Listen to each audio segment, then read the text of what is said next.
People vanish. Not in movies, not in myths, in real life, in broad daylight, on marked trails, with gear, with plans, and no one ever finds them. No blood, no bones.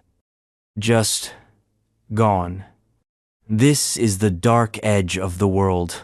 100 real cases that defy logic, science, and search dogs. From the eerie woods of Vermont to the haunted trails of the Himalayas, these are the missing 411 disappearances that cannot be explained. No theories, no answers. Just a chilling question whispered by the wild. How do you lose a human being forever? Before we disappear into the abyss, hit that subscribe button to join us on the trail of the world's darkest mysteries, and drop a comment. Where are you watching from, and what time is it right now? We want to know who's out there, listening in the dark. Dennis Martin. It was Father's Day weekend, 1969. A family reunion in the lush, rolling majesty of the Great Smoky Mountains. The Martin family, William, his two sons, and grandfather chose Spence Field, a meadow so idyllic it might have been painted into existence as their gathering place. But the beauty of that day would soon collapse into an abyss of dread that still echoes through the Appalachian fog. Dennis Martin was 6 years old, small, bright-eyed, wearing a red shirt and green shorts. He was playing a game of hide-and-seek with his older brother and two other boys from another family. The adults watched them laugh, run, vanish briefly into the brush, and reappear until Dennis didn't. It had been seconds, mere seconds. William Martin sprinted down the trail calling his son's name. Rangers were notified. A massive search was launched over. 1,400 volunteers combed the woods. Dogs sniffed the soil. Helicopters scanned the treetops. But Dennis Martin had evaporated. No scream, no trail, no blood. Not even a single footprint, despite clear weather and soft ground. Then came the oddities. The dogs so essential in rescue ops refused to track. One even lay down, whimpering. A witness reported seeing a rough-looking man carrying something on his shoulder down the mountain slope hours after Dennis vanished. That report was buried under bureaucracy, brushed aside with an uncomfortable shrug. The search lasted until the terrain itself gave up. Storms came, mudslides erased paths. People began to whisper. Had something taken him? Something not quite human? Or something horrifyingly human? Dennis Martin is still missing. No bones, no belongings. Just a boy in a red shirt swallowed by one of America's most visited national parks. And the Smokies weren't done yet, because a girl named Stacey Aris would vanish in Yosemite under equally impossible circumstances. Stacey Aris. In the vault of unexplained disappearances, few names echo with such sharp, quiet confusion as Stacey Aris. She was 14, old enough to ride a horse, young enough to still trust the world. It was summer, July 1981. Stacey was part of a group of 9 tourists and a Gideon, a guided horseback trip through the wilderness of Yosemite National Park. They arrived at Sunrise High Sierra Camp, a remote alpine rest point surrounded by endless granite, pine, and sky. After the ride, the group dismounted. Some rested. Stacey decided to explore. She told the group she wanted to photograph a nearby lake and offered to take an older man from the group, 77-year-old Gerald, along for the short walk. The lake was barely 100 yards away, visible from camp, a gentle downhill stroll, the kind of path your grandma could do in sandals. Nothing treacherous. They walked out of sight. Only Gerald returned. The man said Stacey had gone just ahead, stepped off the path near some boulder sand, vanished. No scream, no splash, no evidence she'd even existed. When the others rushed down, Expecting a sprained ankle or perhaps a minor wrong turn, they found nothing. Search and rescue swarmed in with dogs, helicopters, infrared everything. Not a trace. And then the tight-lipped handling began. Rangers sealed off parts of the area, logs were redacted. The full case file? Locked away like a state secret. The story has been choked by omission ever since. Stacy wasn't some solo hiker vanishing off trail. She was in plain daylight, within view of camp, in a national park swarming with staff and tourists.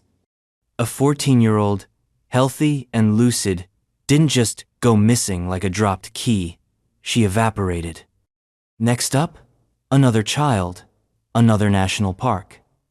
And this time, California's unforgiving deserts decide to keep a little girl named Laura Bradbury. Laura Bradbury. The desert doesn't scream. It whispers. It erases. The 18th of October, 1984, Joshua Tree National Monument, before it was a national park, was the site of a family camping trip. Laura Bradbury was 3 years old. Small, curly-haired, and full of that toddler urgency to explore everything. Her family had set up at Indian Cove Campground. The sun was just beginning to mellow into late afternoon amber. Laura was brushing her teeth, yards from her parents, right by the campsite. She was with her brother, and in that one blink, literally one blink, she was gone. Vanished. The terrain around Indian Cove is classic high desert. Scrub, granite, tight passes between boulders. You can see for miles in places, and that's what made it all the more unnerving. How could she disappear so silently? So instantly? There was no slope to fall from, no dense forest to vanish into, no crowd to slip away through. Massive search efforts followed. Over 250 personnel, bloodhounds, helicopters, thermal imaging. Laura's scent was picked up and then abruptly lost. Dogs circled, then nothing. As if the desert had sighed and decided, no, not this one. But the strangest twist was still to come. In 1986, 2 years later, what was believed to be part of Laura's skull was found less than 2 miles from where she disappeared. Forensics were inconclusive. Then, silence. The site had been searched thoroughly at the time, repeatedly. The remains had not been there or hadn't been visible. There are no firm answers. Only dry wind, tall rock, and the kind of silence that makes the back of your neck itch. But if you think a desert is dangerous, wait until nature wraps itself in granite cliffs and alpine cold. Because next, we enter Yosemite again with a boy named Timothy Barnes. Timothy Barnes. The 5th of June, 1988. Timothy Barnes was 13. He was on a group camping trip with other kids and adult chaperones in Yosemite's Tenaya Lake Region Alpine Zone, where the trees thin out and stone dominates everything. The kind of place that seems too majestic to be dangerous. It was a Sunday. The group had finished breakfast and was packing up camp. Timothy wasn't a wild kid.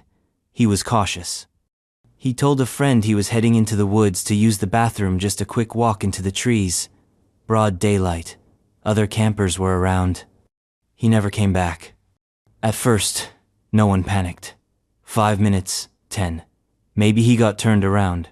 But as minutes bled into hours, the realization set in like a glacier behind the sternum. Timothy had vanished. Search crews mobilized fast. Helicopters scoured from above. Rangers and volunteers marched through dense underbrush and open granite. The scent trail, if there ever was, unvanished quickly in the morning heat. Some claim they heard a faint cry at one point. Others thought they saw movement. All of it led nowhere. There were no signs of struggle. No clues. No clothing. Just empty space. One theory was that he had fallen into a crevice, one of those narrow splits in the rock hidden by shadow and brush. But the ground in that area had been thoroughly searched, and nothing turned up, not even a shoe. Others whispered about more sinister possibilities. A predator, a person, a portal, if you want to get truly weird. But Yosemite keeps its secrets like bedrock holds fossils, and Timothy Barnes became one of them. Coming up next, the mountain that watches sand, a photo found on a lost camera. Jared Negrete walked into San Gorgonio and left only a single image behind. Jared Negrete, the 19th of July, 1991, a Boy Scout trip. San Gorgonio Mountain, the highest peak in Southern California, towering, rocky, cold at night, and indifferent teenage ambition. Jared Negrete was 12, his first overnight hike with the Boy Scouts. He was stocky, good-natured, and reportedly excited, even if maybe not as fast on the trail as the others. The group ascended the mountain. Somewhere near the 10,000-foot mark, Jared fell behind. That's when the chaperones made the choice. Keep going. They must be just a few minutes behind. He'll catch up. He didn't. When they realized he was missing, it was too late. Darkness was falling. Cold crept in fast.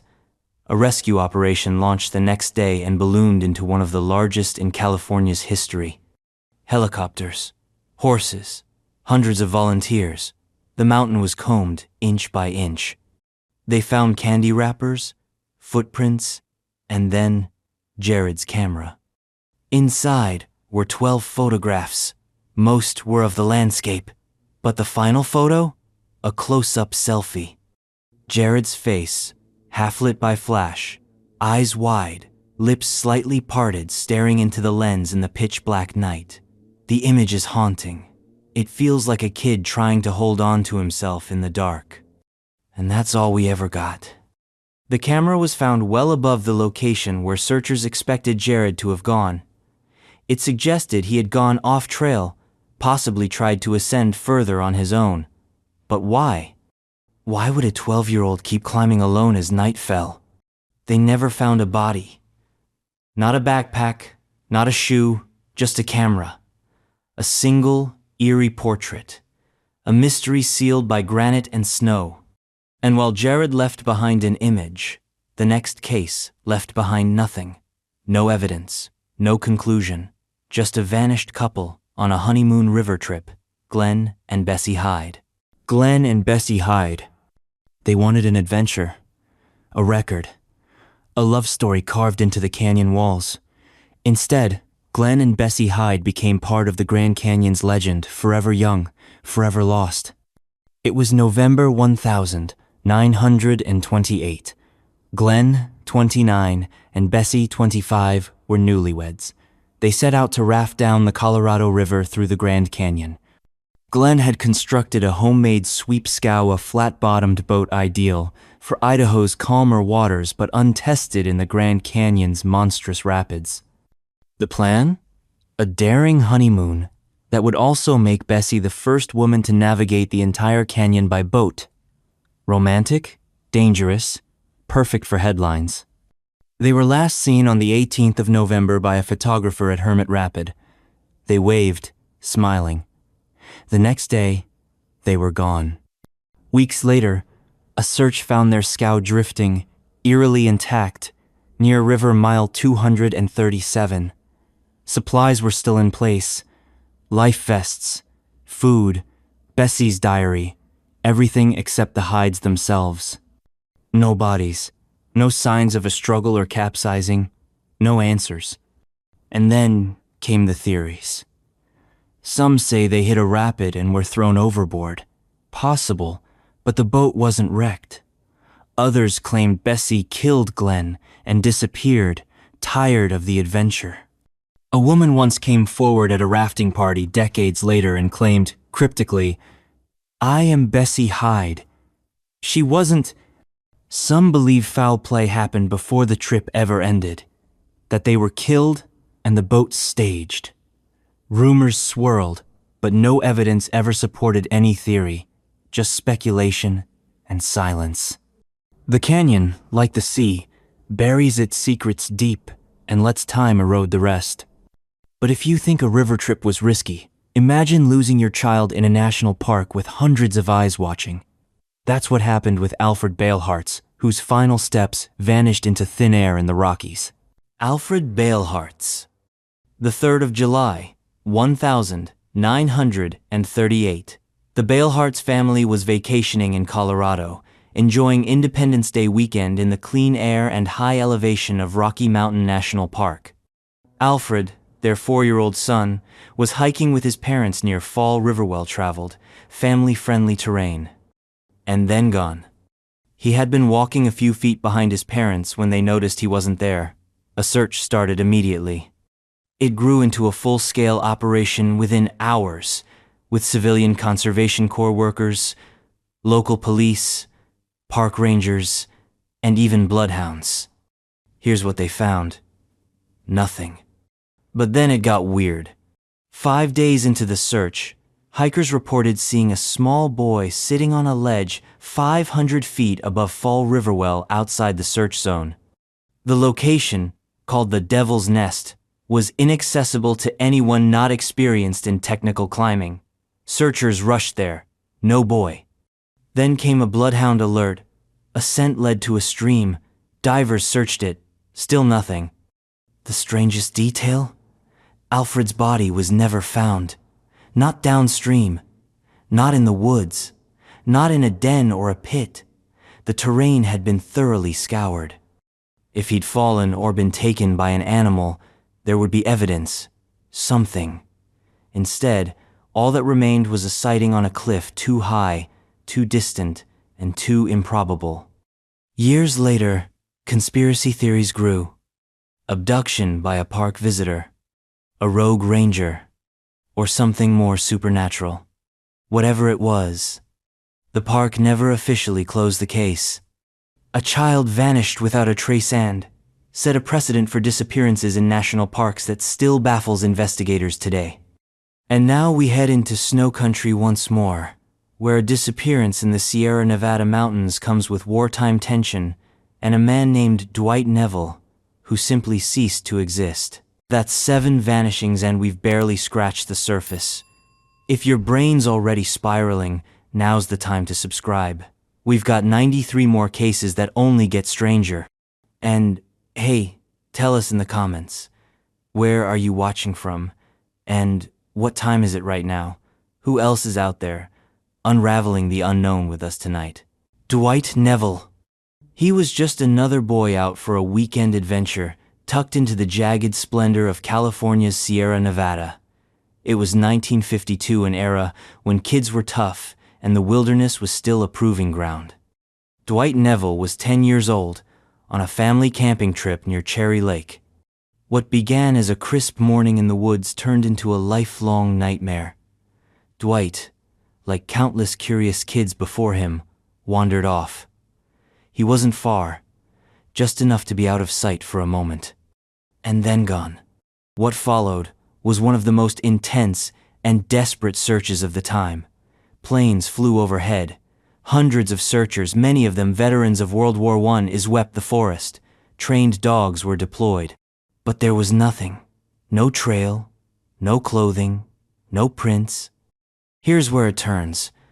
The terrain around Cherry Lake isn't some uncharted backcountry. It's rugged, yes, but not impossible. Searchers were stunned. Not even a trace of animal activity. No drag marks, no disturbed foliage. It was as if Dwight had been snatched directly into the air. Locals began whispering stories. About old mining shafts. About strange lights. About other children unnamed and undocumented who'd vanished into these same woods across the decades. The official narrative quietly faded. The forest, thick with pine and secrets, reclaimed the story. And, in a way, Dwight Neville became a Templeton early entry in a dark, quiet pattern. A child, a moment of separation, a disappearance no amount of manpower could solve. But sometimes it isn't children who disappear, it's grown adults, supposedly immune to getting lost, like Barbara McGee, who entered Sequoia and never walked out. Barbara McGee. Barbara McGee was 39, experienced, self-reliant, and not the sort to panic in the woods. It was 1965, and Sequoia National Park massive, majestic, remote was her chosen escape. But what began as a peaceful solo retreat would become yet another entry in the growing catalog of disappearances that defy logic. She checked into her campsite. Rangers noted her vehicle. Her gear was in place. All signs pointed to a normal wilderness outing. But when they returned to do a routine patrol days later, something was off. Barbara was gone. Her tent was intact. Her belongings untouched. It looked as though she'd simply stepped out for a walk and forgot to come back. A search was launched. Helicopters skimmed the forest canopy. Dogs tried to catch a scent. Park personnel scoured miles of terrain on foot. Nothing. No blood, no clothing, no signs of distress or wildlife interaction, just pure absence. Theories were proposed and discarded like campfire ashes. Did she fall into a ravine? Did she meet someone on the trail? Or, more disturbingly, was she taken? There was no evidence for any of it. The haunting part. Sequoia isn't silent. Its trees are ancient. They creak and shift and murmur in the wind. The forest would echo a scream, but there was no scream, no echo, no witness. Barbara McGee was simply gone. Her disappearance has been all but scrubbed from public consciousness. One among many, but each one strange in its own uniquely unsettling way. And the park that swallowed her wasn't done. Just over a decade later, another visitor to the Smokies would also go missing.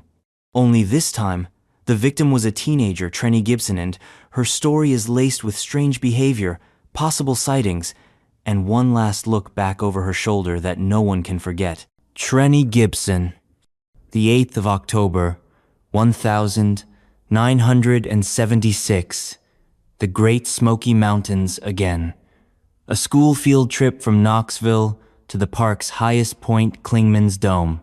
Trenny Gibson was 16, a straight-A student, quiet but curious.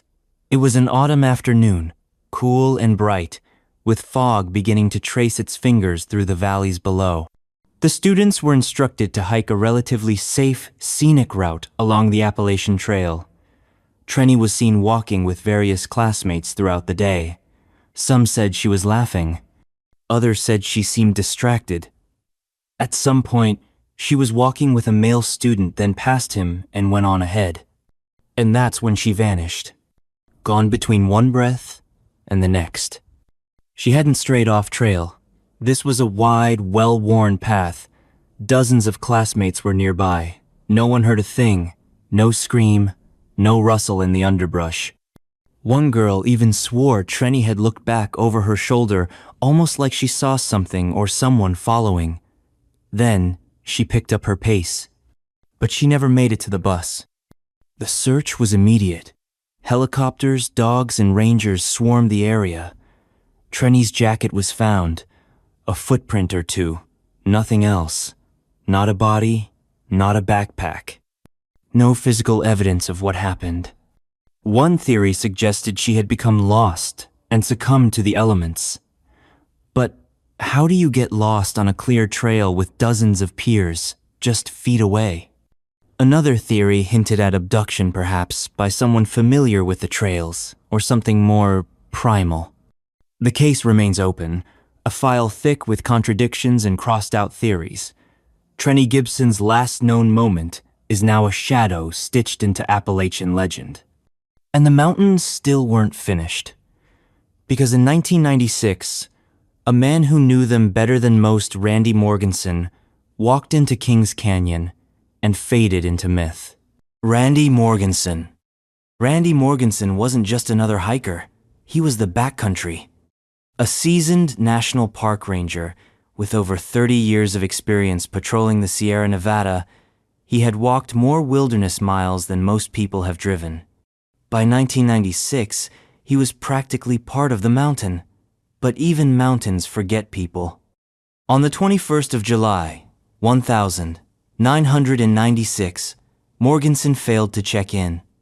He had been out on solo patrol in Kings Canyon National Park routine stuff. This wasn't a wild-eyed tourist getting lost. This was someone who knew every granite tooth and alpine lake by name. When radio silence lingered longer than it should, concern turned to alarm. The search was massive. Fellow rangers combed the terrain. Helicopters buzzed the jagged ridgelines. Days turned into weeks. Hope decayed. For 5 years, his disappearance hung like morning mist, thick, uncertain, heavy with implication. Then, in 2001, his remains were found far off his patrol route, in a remote drainage. The conclusion: he slipped on a snowfield, fell into a ravine, and died. But some details never sat right. Randy had reported feeling stalked on a previous patrol. His marriage was collapsing. His journal entries turned cryptic. He spoke of disappearing into the rocks. Some believed it was intentional. Others whispered of foul play, or something more elusive, a man swallowed not just by terrain, but by his own unraveling. And the body, when found, raised questions. His radio? Off. His location? Odd. His death? Somehow still ambiguous. A legend of the backcountry died doing what he loved or ran from something he couldn't name. And while Randy was found, the next mystery leaves even less, because Cornelia Meyer didn't vanish alone. She vanished with a group, and what happened in Death Valley still makes seasoned rangers stare at the floor. Cornelia Meyer. Death Valley. A name that doesn't pull punches. Heat, silence, a landscape like Mars on fire. In July 1996, Cornelia Meyer and 3 companions, German tourists on a road trip through the American Southwest, entered the valley in a rented minivan. They were last seen alive at a gas station near Furnace Creek. They left behind maps, snacks, plans. They wanted to see the desert, take some photos, maybe flirt with the edge a little. Instead, they dropped off the grid with such precision that it was as if the earth swallowed them whole. For months, nothing, just questions and the abandoned van. It was found parked on a remote dirt road known only to locals and masochists. Inside, their passports, empty water bottles, shoes. But no people. How had they gotten there? Why did they park so deep into the unforgiving Mojave? And why leave behind water in the car? Search crews found faint footprints leading away from the vehicle. Then those 2 vanished. Dogs brought in failed to follow any consistent trail. The area was scorched, miles from anything, the kind of place where even vultures stay low.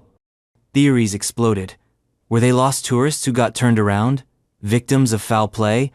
Or did they encounter something out there? The air in Death Valley does strange things. Heat shimmer. Mirage. Echoes you can't trace. By 2009, 13 years later, some remains were found, miles from the vehicle. But the mystery didn't die. Not really. Because bones tell you that someone died.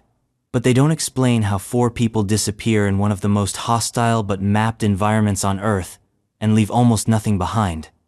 But the desert isn't done with us yet. In 2023, Rocky Mountain National Park would swallow another seasoned hiker. This one was Chad William Palanchand. He disappeared like a ghost in digital times. Chad William Palanch. It was supposed to be a solo trek, a long-day loop across Colorado's Rocky Mountain high country. Chad William Palanch, age 49, was no amateur. A fit ultra-runner with GPS gear, backup plans, and a clear route. On the 28th of September, 2023, he texted a friend before setting off. That was the last anyone heard from him. What's most disturbing isn't just that Chad vanished, it's how he did so in an era when we track everything. His GPS stopped updating. His route, starting from the North Inlet trailhead and looping across steep alpine ridgelines, was difficult, but not deadly. Unless something else was up there. Search and rescue worked overtime. Helicopters, drones, heat sensors, trained teams in grid patterns. Not one shred of evidence, no dropped pack, no torn clothing, no signal ping. Chad had vanished in an environment where, statistically, he should have been found within 24 hours. But nothing. Theories emerged. Did he fall into a crevasse or hidden sinkhole? Did altitude sickness impair judgment? Did he meet someone or something along that remote ridgeline? Park rangers have quietly admitted the terrain where Chad vanished is unusually challenging. Even by Rocky Mountain standards, it's where injuries cluster, compasses glitch, and radio contact drops off fast. The wild feels heavier there. It's like the mountain reached up and erased him. And as his family holds on, the mystery grows colder, but the questions get louder. How does a man so experienced, so prepared, vanish without any trace? There's no answer. Only the next name on the list. A young woman who vanished in the Wicklow Mountains of Ireland in 1993. Annie McCarrick stepped out for tea and ended up a ghost in the glens. Annie McCarrick. The 26th of March, 1993. Annie McCarrick was 26, an American living her dream abroad in Dublin, Ireland. She was bright, funny, and full of that kind of energy that makes people remember you after you've left the room. She loved Ireland's rugged countryside, especially the haunting beauty of the Wicklow Mountains. That Friday, she planned a simple day trip. She mentioned visiting the village of Enniskerry to cozy tea houses, winding roads, and the gateway to the Wicklow Hills. She withdrew cash, bought groceries, then seemingly vanished between the civilized edge and the wilderness beyond. A bus driver reportedly remembered dropping off a woman matching her description in Enniskerry. Others claim she was seen walking near the Knockry Hostel, near the trail into the mountains. A witness even swore they saw her with a mystery man at Johnny Fox's pub that evening, yet that was never confirmed. And then, silence. Search teams comb the hills. Dogs, divers, aerial sweeps nothing. No shoes, no coat, no bag. Her flat remained untouched, uneaten groceries still on the counter. Her family flew in from New York. Posters went up. Rumors flew. But Annie had vanished like mist into the folds of the Irish countryside. In the decades since, her case has evolved from missing person to suspected murder. Yet no one has ever been charged. No body has ever been found. And the Wicklow Mountains remain eerily quiet about what they know. The rawness of Annie's disappearance still stings because it wasn't deep jungle or desert. It was a quaint trail, a tourist spot, a place where people walk dogs and sip tea. And if it could happen there, it could happen anywhere. Even in the jagged wilderness of British Columbia's Vancouver Island, where a young man named John Christian Madel walked into Strathcona and didn't come out. John Christian Madel. British Columbia, a place where rain meets rock and trees hold centuries like secrets. In 1963, John Christian Madel, 20 years old, ventured into Strathcona Provincial Park, the oldest in British Columbia. He was an experienced outdoorsman, strong and competent. The plan, a solo hike. The result, a vanishing act with no logical explanation. John set off with a clear route. Trails back then were more rugged, less defined than today's, but he wasn't a novice. The mountains were wild, unpredictable, but they didn't scare him. He was supposed to return in a few days. He never did. What made this disappearance especially frustrating was the environment. Strathcona, while remote, isn't impenetrable. Searchers expected to find something. A discarded map, a broken branch, a campsite. Instead, they found nothing. Not a sock, not a knife, not a footprint. Search efforts expanded. Helicopters were brought in. Local trackers scoured deer trails and cliffsides. His parents, desperate and bewildered, pleaded with anyone who had even heard his name. But John had dissolved into the forest, leaving behind a vacuum where a man had been. Some locals speculated he may have tried a risky climb and fallen into an unseen crevice. Others whispered about something stranger, suggesting the park itself was off, a place where compasses spun and men walked into fog never to be seen again. Officially, he was labeled missing. Unofficially, He became part of Canada's quiet, unsolved wilderness vanishings. But Strathcona wasn't the only northern place with teeth. Far to the northwest, where frost never melts and rivers carry whispers, another woman would vanish into the Nahanni. Her name was May Lafferty, and her case still sends a chill down the spines of trappers and hikers alike. May Lafferty. They call it the Valley of the Headless Men, Nahanni National Park, Northwest Territories. Even the name feels like folklore trying to warn you. This is a place of legend-hot springs that stay warm in the dead of winter, caves that eat light, and tales of gold, murder, and vanishings stacked like kindling.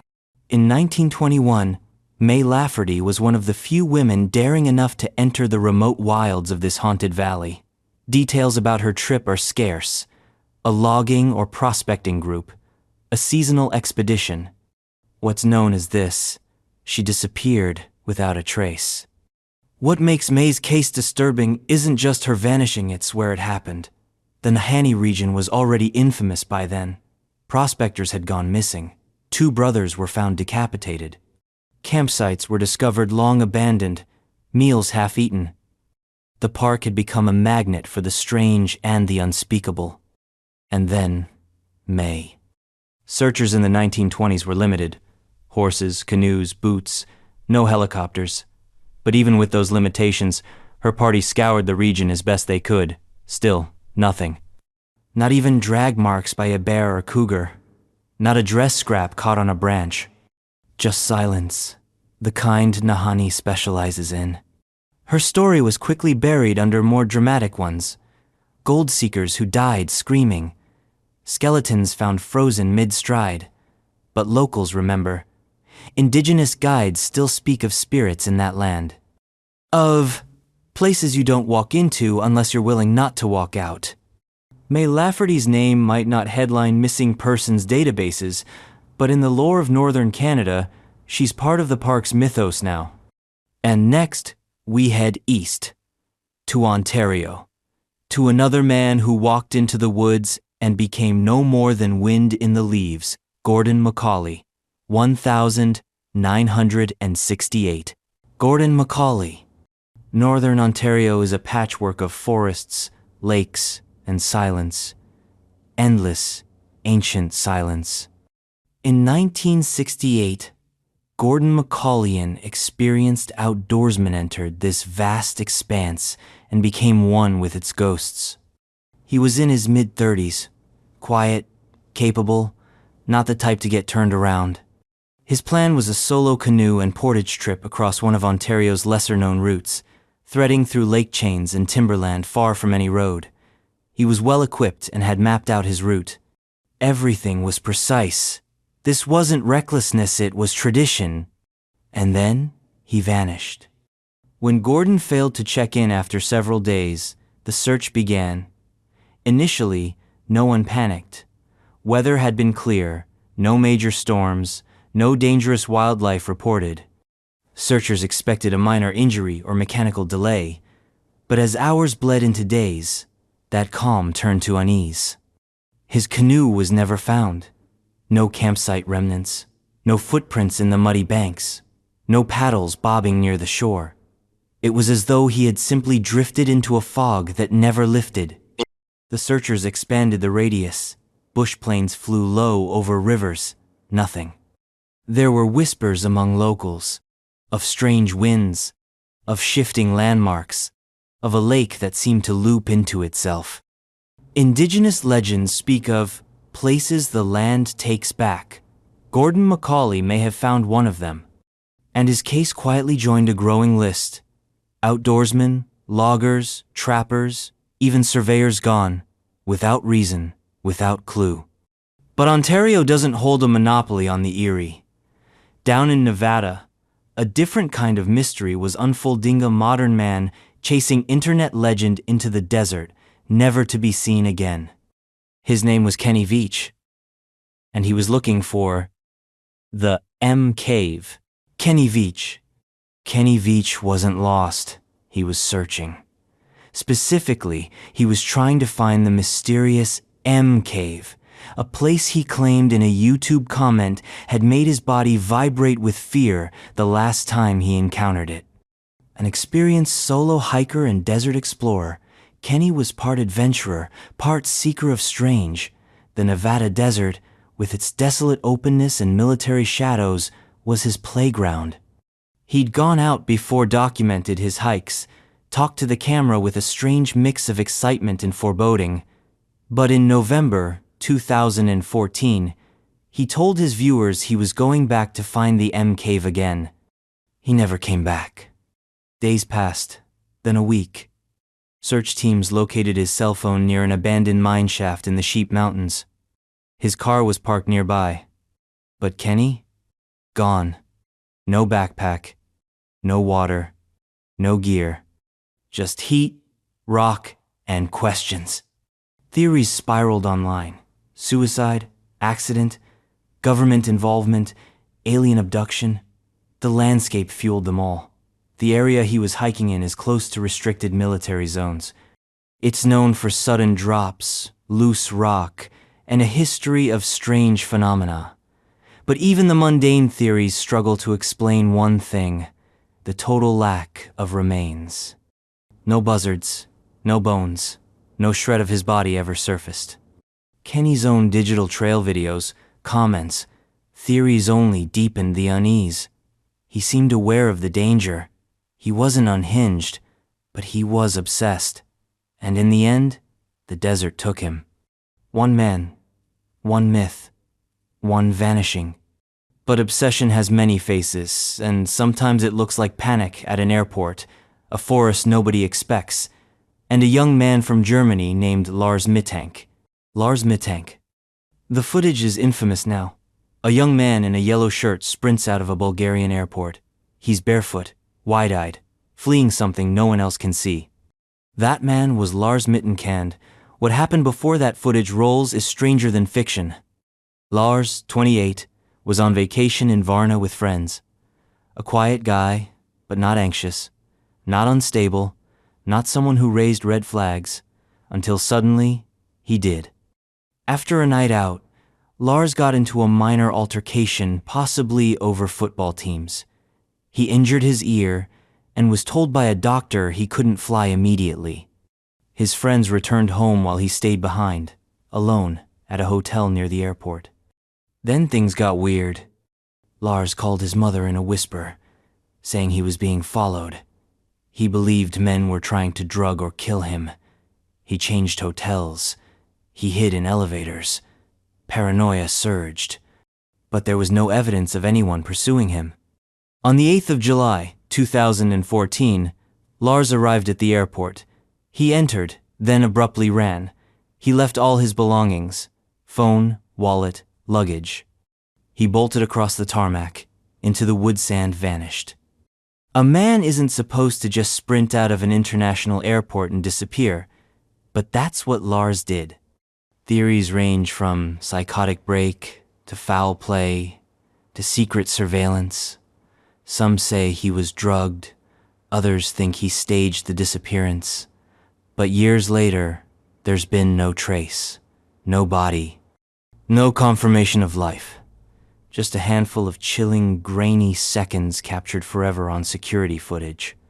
And if that cliffside panic gave you chills, prepare to peer off another literal edge, because next, we travel to Malta's Dingley Cliffs, where a girl named Isabella Vella simply stepped into the void. Isabella Vella. The Dingley Cliffs stand like the edge of the world. Towering limestone faces drop straight into the sea. Winds howl without warning, and the horizon seems to go on forever. It's beautiful, deceptively so. But in 1990, that beauty turned deadly quiet when Isabella Vella vanished from this very edge. She was 19, a Maltese local, independent, grounded. She had no history of instability. She wasn't a thrill seeker or someone drawn to danger.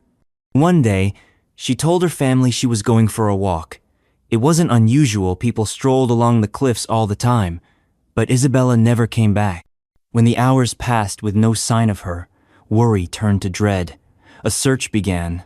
Authorities swept the cliffside, scanning the waves below, Nothing. No clothes. No body. No splash heard by anyone nearby. Just open sea and the wide, silent drop. The assumption? Suicide. It's the easy explanation, the one people reach for when the facts stop cooperating. But Isabella had no known history of depression. No note, no reason. And the way the cliffs are structured, if someone falls, their body doesn't just disappear. The tide throws things back. But nothing was ever returned. Rumors took root. Was she pushed? Did she witness something she shouldn't have? Or did something stranger happen, something harder to categorize? Even decades later, her name evokes a weird kind of stillness in local lore. Tourists take selfies at the cliffs, oblivious. But some old-timers still glance at the sea with suspicion, like it knows something. And from one vanishing on a precipice, we move to the next, this time in the Austrian Alps, where Manfred Modlinger stepped into the Tyrolean snow and disappeared like vapor in 1979. Manfred Modlinger. The Austrian Tyrol is the kind of alpine dream people write poetry about: jagged peaks, endless snowfields, winding trails between heaven and stone. But on one December day, in 1979, that dream swallowed a man named Manfred Modlinger whole. He was a ski mountaineer, familiar with the region, seasoned and cautious. He wasn't a daredevil. He knew the terrain, the routes, and the dangers. He set out for what should have been a straightforward solo tour.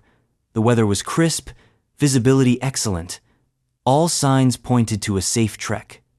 Until Manfred vanished. His trail was followed up a known route. His ski prints were crisp, then faded into a snowfield. That's where things got weird. No sign of descent, no fall, no evidence of a turnaround. Just a clean stop, like he had stepped out of time. Searchers arrived quickly. Avalanche danger was low, and the snow was shallow. Helicopters circled. Dogs sniffed the trails, and yet, nothing. No skis, no gloves, no body. His last known location didn't suggest danger. He wasn't near a ravine or overhang. There were no known crevasses in the area. The footprint, literal and figurative, simply ended. Some suggested he was caught in a sudden whiteout and fell, but others pushed back. The snow was light, no signs of disturbance. He would have been visible. So then what? A spontaneous disappearance? A human error too clean to leave evidence? Or something the Alps don't speak of? In the years since, hikers in the area have reported strange echoes, odd lights, a feeling of being watched by something that doesn't blink. And from the freezing heights of Austria, we dive into wartime skies, where one of the world's most famous disappearances unfolded. Antoine de Saint-Exupéry, aviator, author, and pilot who flew off into the Mediterranean and never came back. Antoine de Saint-Exupéry. You know him as the author of The Little Princess story, drenched in whimsy and wonder. But Antoine de Saint-Exupéry wasn't just a writer. He was a pilot, a wartime scout, a man who romanticized danger, then met it head-on, and in 1944, he vanished without a trace over the Mediterranean Sea. It was July. He took off from Corsica on a reconnaissance mission for the Free French Air Force. The Germans were retreating. The Allies were pushing in. Saint-Exupéry was older than most pilots, 44, and weighed down by personal demons. He was worn, reflective, even fatalistic. Before departure, he wrote cryptic letters, suggesting he might not return. Some read like farewells. He never came back. Hours passed, then days, then weeks.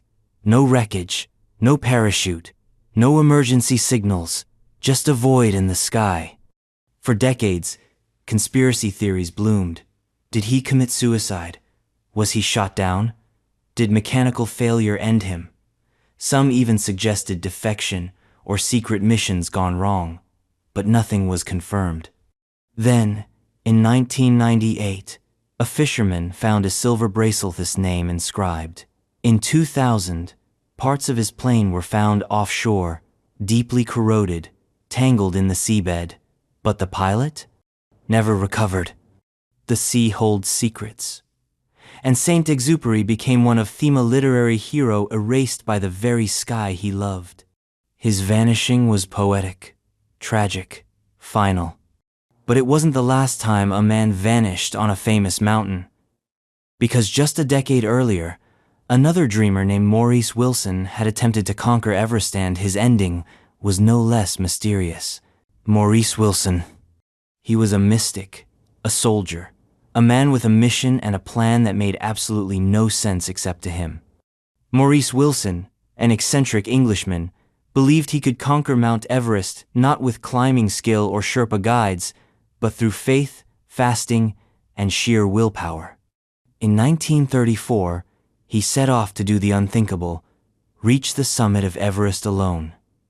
No real mountaineering experience, no technical gear, just a second-hand airplane and a head full of divine conviction. First, he flew illegally from England toward India, crashing his plane in Tibet after multiple failures to get permission. That didn't stop him.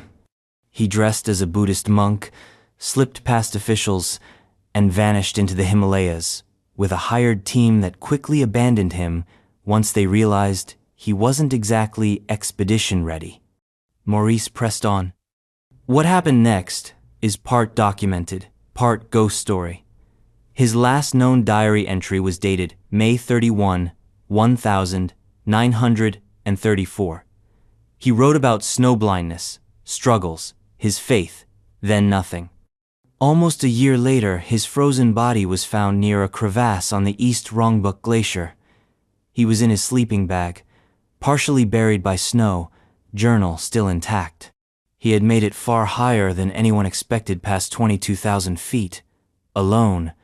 Some called him foolish, others brave. But the mystery? How did he survive as long as he did? How far had he really climbed? Was he close to a camp or dying miles from any help? Mount Everest keeps secrets in ice, and Maurice Wilson is one of its most legendary. But if Everest is where dreamers vanish, Japan's Aokigahara forest is where souls go to get lost.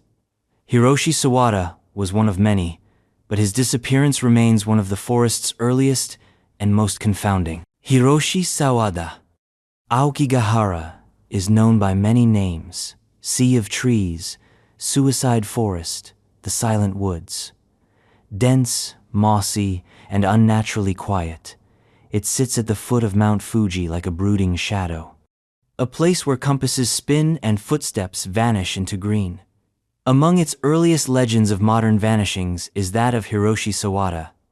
It was sometime in the 1970s when Sawada, a man in his early 30s, entered the forest with a backpack and no plans to return. That much is agreed upon. But what happened after is blurred by rumor, superstition, and a blanket of pine needles so thick it muffles the truth. Searchers were sent in after his family raised the alarm. They found his trail for a while, a crude marker left on a tree. A strip of cloth tied around a branch. These are common in Aokigahara, left by those who want to find their way back or be found. Then, nothing. What sets Sawada's case apart was the total lack of remains. In a forest that tragically yields bodies almost every year, his was never discovered. No skeleton, no final message, no trace. Searchers said it was like the forest had closed behind him. The deeper parts of Aokigahara are disorienting. People report feelings of dread, whispers with no source, shadows that move behind the trees. Is that psychological, environmental, or something else? Whatever the cause, Sawada's name became a cautionary tale. An early ghost story from a forest that would become infamous in decades to come. His was a disappearance that, for a while, defined the mystery. And now, we climb again.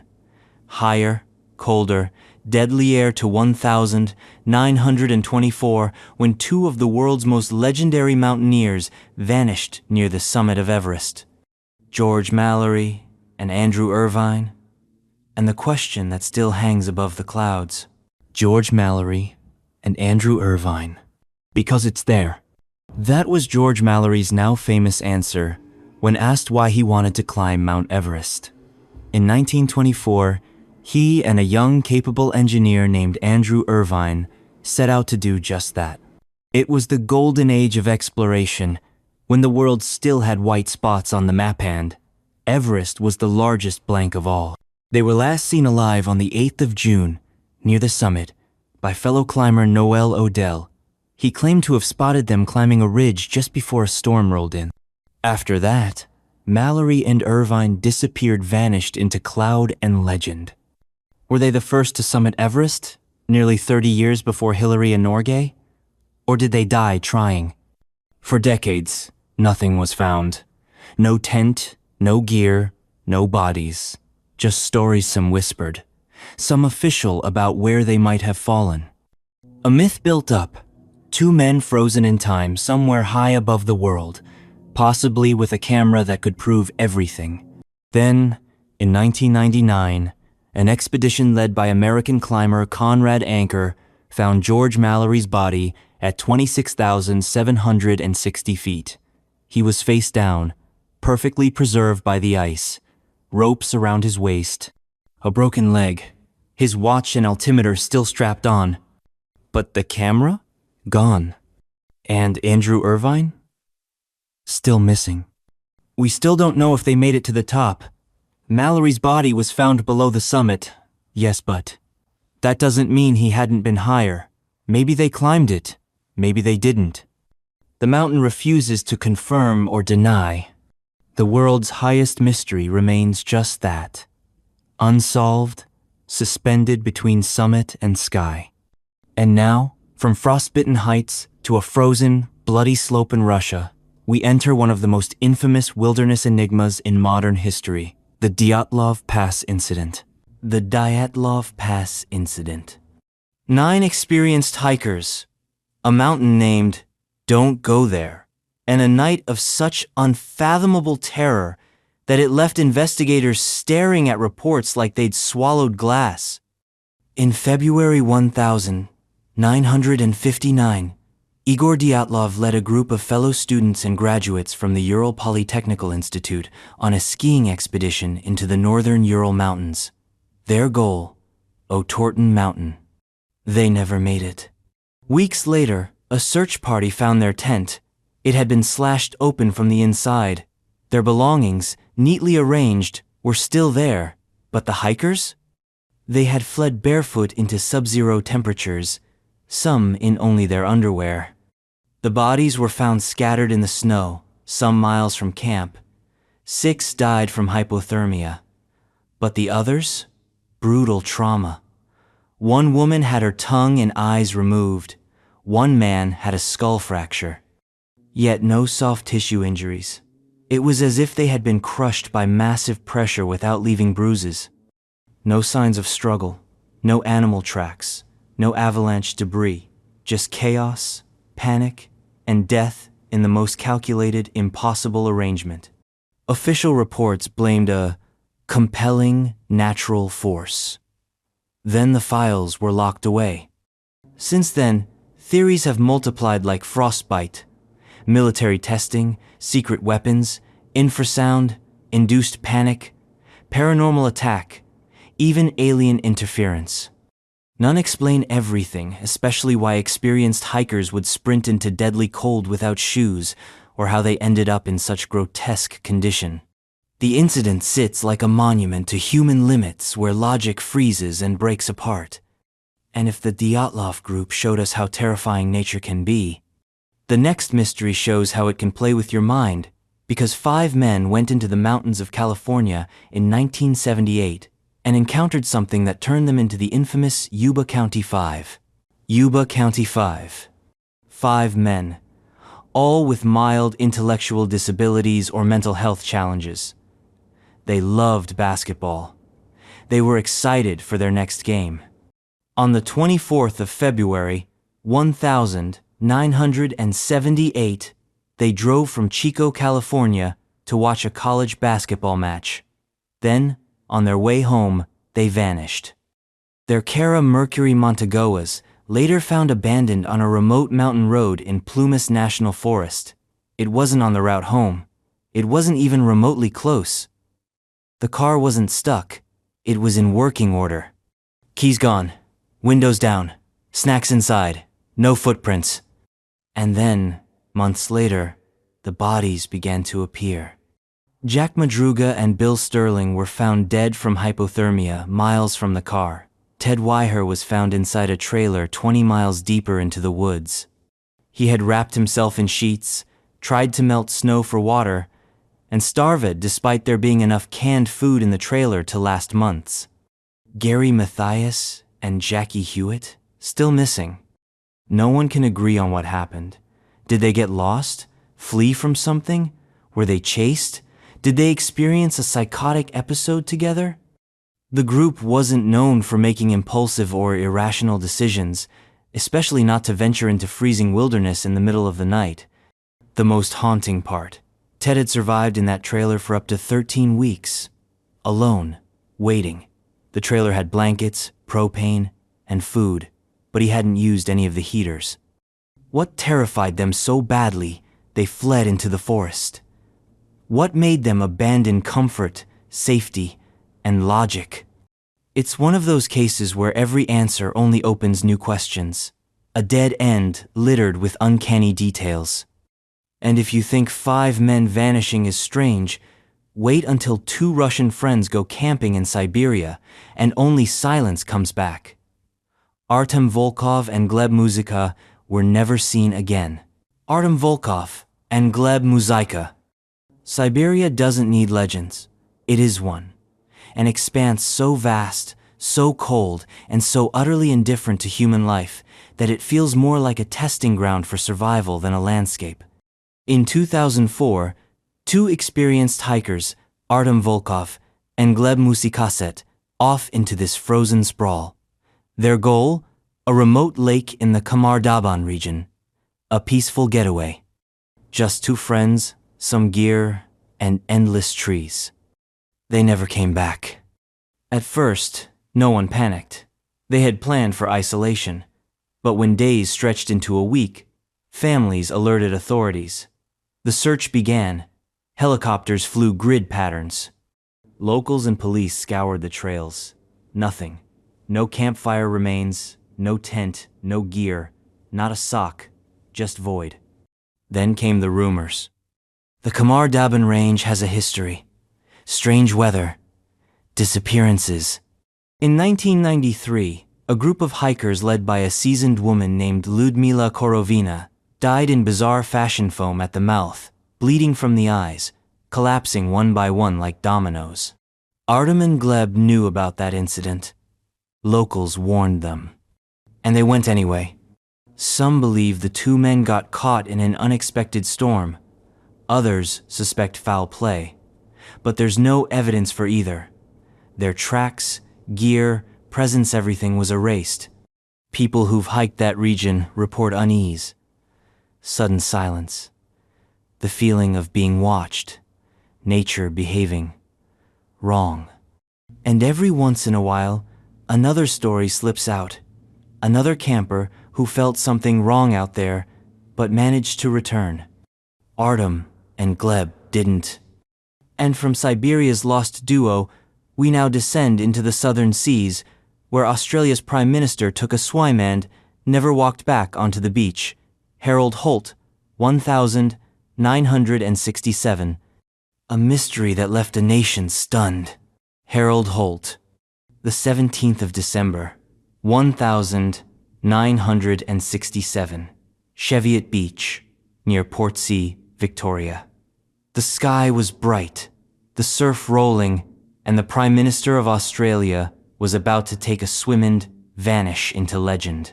Harold Holt was 59 years old, charismatic, energetic, and no stranger to the ocean. That day, he joined friends for a casual afternoon by the water. He waded into the surf as he had many times before, confidently, even recklessly, considering the heavy current warnings in effect. And then, Within moments, he was gone. Just gone. Rescuers arrived quickly. Navy divers scoured the waters. Planes flew grid searches. Boats dragged the coast. But nothing, no wetsuit, no body, no trace. The sitting prime minister had disappeared from a public beach in front of witnesses, and the ocean simply refused to give him back. The official verdict? Accidental drowning. But that didn't stop the theories. Some said he faked his death. Others suspected foreign espionage, Chinese or CIA involvement. One persistent urban legend claimed he was picked up by a submarine. Holt had been under immense political pressure. The Vietnam War was raging, and support for his government was fracturing. But none of the conspiracies ever bore fruit. To this day, there is no confirmed physical evidence of what happened. No body ever surfaced. No clothing or fragments washed ashore. The man just evaporated into the sea, as if pulled down by something other than tide. And while Holt's disappearance made global headlines, the very next case unfolded in the quiet suburbs of Australia, and it wasn't one man, but 3 innocent children whose fate remains the nation's most haunting mystery. They were the Vermont children, and they walked into the sunlight of 1966 and never came home. The Vermont children. The 26th of January, 1966, Australia Day. Adelaide's Glenelg Beach was crowded with families enjoying the sun. Among them were Jane, age 9, Arna, 7, and Grant, 4, the Vermont children. They left home in the morning with coins for snacks and towels in tow. It was a normal, trusted thing. In 1960s suburban Australia, kids were given freedom. The beach was just a short bus ride away. But this day, they didn't return. By late afternoon, their mother began to worry. By nightfall, panic set in. The search began first casual, then frantic, then national. Witnesses claimed to have seen the children playing with a tall, blonde man, a stranger, but seemingly trusted. They were spotted eating snacks, laughing, carefree, then nothing. The family waited. Reporters swarmed. Theories sprouted like weeds. Some said they drowned. Others were certain of abduction. Psychics were consulted. Tips flooded in. Police dug up yards, drained waterways, knocked on every door in Glenelg. Nothing. Not a shoe. Not a scrap of clothing. Not a single confirmed clue. What made it chilling wasn't just the mystery, but the ordinariness of the day. They weren't hiking in remote mountains. They were surrounded by people. Broad daylight. And yet, 3 children evaporated. The case changed Australia. Parents became protective. Trust eroded. A generation lost its innocence. Over the decades, suspects came and went. Some promising, none conclusive. The Beaumonts never gave up hope, even as years passed in silence. Colonel Percy Fawcett. He was one part Indiana Jones, one part mad prophet, and all in on the idea that something ancient and undiscovered lay hidden deep in the Amazon. Colonel Percy Fawcett wasn't just an explorer, was a legend in boots, a respected British officer, cartographer, and adventurer, with a flair for danger and a taste for mystery. By 1925, Fawcett had become obsessed with finding what he called Z, a lost city, hidden in the heart of Brazil's Mato Grosso region. Not gold, not treasure, civilization, something advanced, something that would rewrite history. So, he made a plan. Took his 21-year-old son Jack and Jack's best friend Raleigh Ramel with him. Just 3 men. No large expedition. Fawcett didn't trust outsiders. He believed fewer people meant less risk, less noise, more chance of success. They carried letters, gear, and the kind of optimism that only men walking into their own doom can sustain. Then nothing. After reaching a point known as Dead Horse Camp, they vanished. No messages, no return, no trace. Search parties were launched, dozens of them. Some rescuers never came back. Over 100 people are estimated to have died trying to find Fawcett over the next few decades. Reports surfaced from tribes who claimed to have seen him. Others said he had been killed, worshipped as a god, or chosen to remain in Z should it exist. Bones were found, none confirmed. His compass? Recovered, but found in an unrelated tribal possession. The jungle had eaten them whole. To this day, no one knows what happened. Did they die of starvation? Get attacked? Or did they find something that didn't want to be found? Fawcett's fate is one of the great unsolved tales of explorations wallowed by vines, legends, and centuries of silence. And if the jungle could claim a British colonel, it had no trouble taking the son of an American aristocrat, Michael Rockefeller. Michael Rockefeller. The Rockefeller name doesn't go missing. It builds empires, bankrolls, museums, launches universities. But in 1961, the youngest son of New York Governor Nelson Rockefeller vanished into the swamps of southwestern New Guinea, and the silence around his fate has been deafening ever since.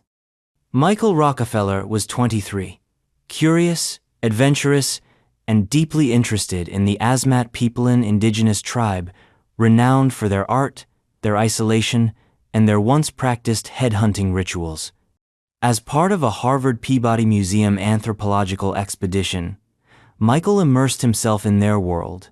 He was fascinated, respectful, but undeniably foreign. Then came the disaster.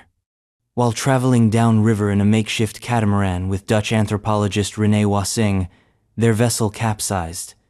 Stranded miles from shore, the two clung to the overturned hull. After hours adrift, Michael said the words that would become myth, "I think I can make it." He strapped on 2 jerry cans as flotation and swam for land. Wassing was rescued the next day. Michael was never seen again. What followed was a media frenzy. The Dutch government launched massive search efforts.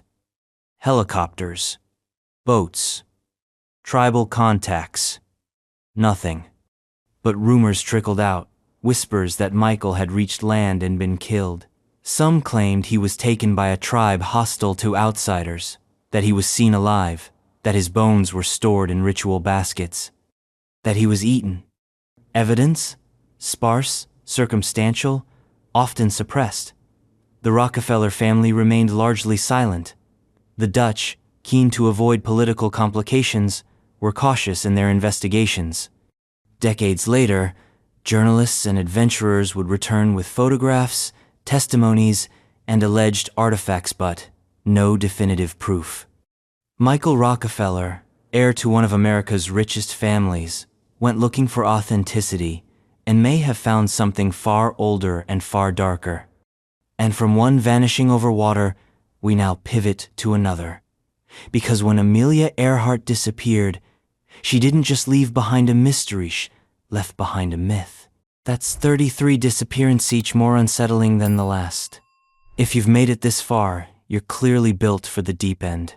So go ahead, subscribe for more unsolved darkness, and let us know in the comments. Where in the world are you watching from? And what time is it as you dive into mystery number 34? Amelia Earhart. She was the queen of the skies, the first woman to fly solo across the Atlantic. A global celebrity, fashion icon, and fearless symbol of modern womanhood. In 1937, Amelia Earhart set out to circumnavigate the globe. It was bold, it was ambitious, and it would become one of the most iconic vanishings in human history. She flew a Lockheed Electra 10E, accompanied by navigator Fred Noonan.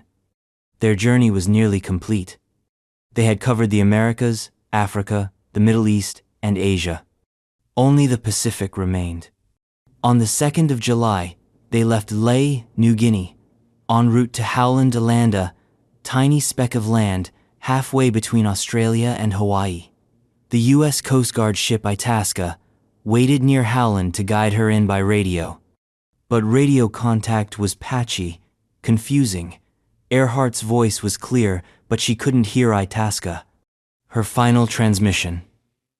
We are running on line 157, 337. We are running north and south. Then, silence.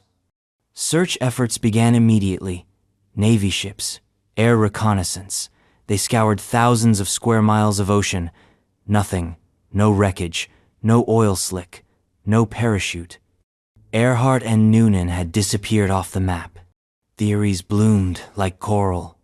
Crash and sink. Captured by the Japanese. Survived and assumed a new identity. Crashed on Gardner Island, now Nikumaroro. Each theory had supporters. None had proof. And the fascination never faded. Over 80 years later, people still mount expeditions. They bring sonar, divers, drones desperate to solve the riddle. But the ocean doesn't give back easily. And Earhart remains its most glamorous prisoner. The Beaumont brothers. It's a story overshadowed by its more famous cousin, but no less disturbing. While the disappearance of the Beaumont children in Adelaide has become one of Australia's most infamous mysteries, another causally linked by name and era occurred in the remote expanse of the Flinders Ranges during the 1960s.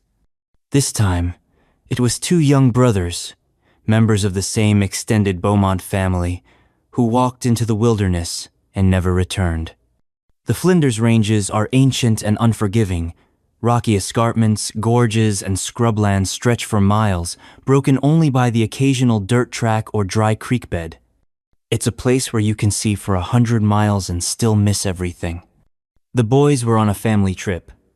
The story goes that they wandered just a short distance from camp, just enough for a brief adventure. They weren't reckless. They knew the land, at least in the way kids think they do. They were expected back before sunset. They didn't come back. Searches were launched immediately. Locals, police, park rangers, even Aboriginal trackers joined the effort. Dogs were brought in. Helicopters combed the terrain. It wasn't just a search, it was a siege on the wilderness. But the land gave nothing up.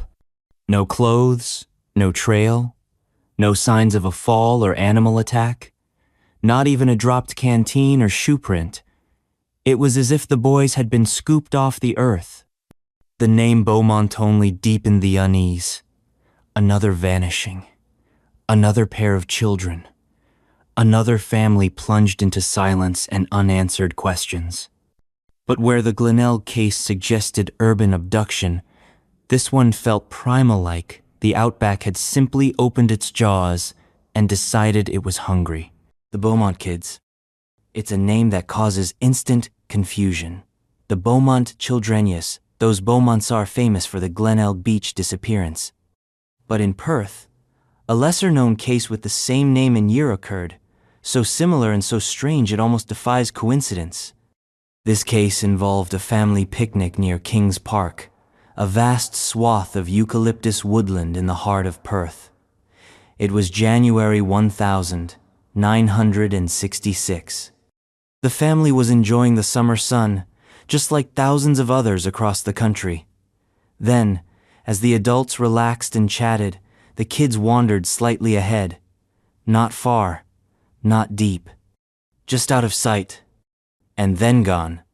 The specifics of this case have been muddied by time, press confusion, and the eeriness of its overlap with the Adelaide Beaumont story. Records are sparse. The police never officially linked the two, but the public did. Same name, same year, same eerie, sudden disappearance, and again no trace. The search was swift. Kings Park was combed. Volunteers and rangers combed the trails. Dogs sniffed through bushland. A helicopter swept overhead. Nothing. Not a shirt. Not a toy. Not a single piece of evidence that the children had ever passed through. For years, this second Beaumont mystery was tangled with the better-known one. Some believed they were the same. Others whispered about a serial predator targeting the surname. But there was no evidence, just repetition, fear, and silence. The result? One of Australia's quietest double mysteries. Two sets of children. One name, a nation haunted. And from urban parkland disappearances, we pivot to a truly baffling trio, the Springfield Three. Adults this time vanished, not from a forest or mountain, but from the middle of their home. The Springfield Three. It was graduation night, the 6th of June, 1992. Susie Streeter and Stacy McCall, both 18, had just finished high school and were buzzing with excitement. After bouncing between parties, they decided to crash at Susie's house instead of a hotel. Susie's mom, Cheryl Levitt, a 47-year-old hairstylist, was already home. The girls arrived around 2 a.m.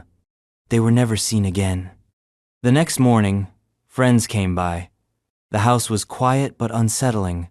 All three women's purses were there, their cars parked, the porch light was broken, a glass lampshade had been shattered. The family dog was inside, anxious. Nothing else appeared out of place. There was no sign of struggle, no forced entry, no blood, no mess. Just three Womento teens and a mother who had seemingly stepped into the night air and disappeared into nothing. Police later admitted the crime scene may have been compromised. Multiple people had entered the house throughout the day, cleaning, moving items, even answering calls.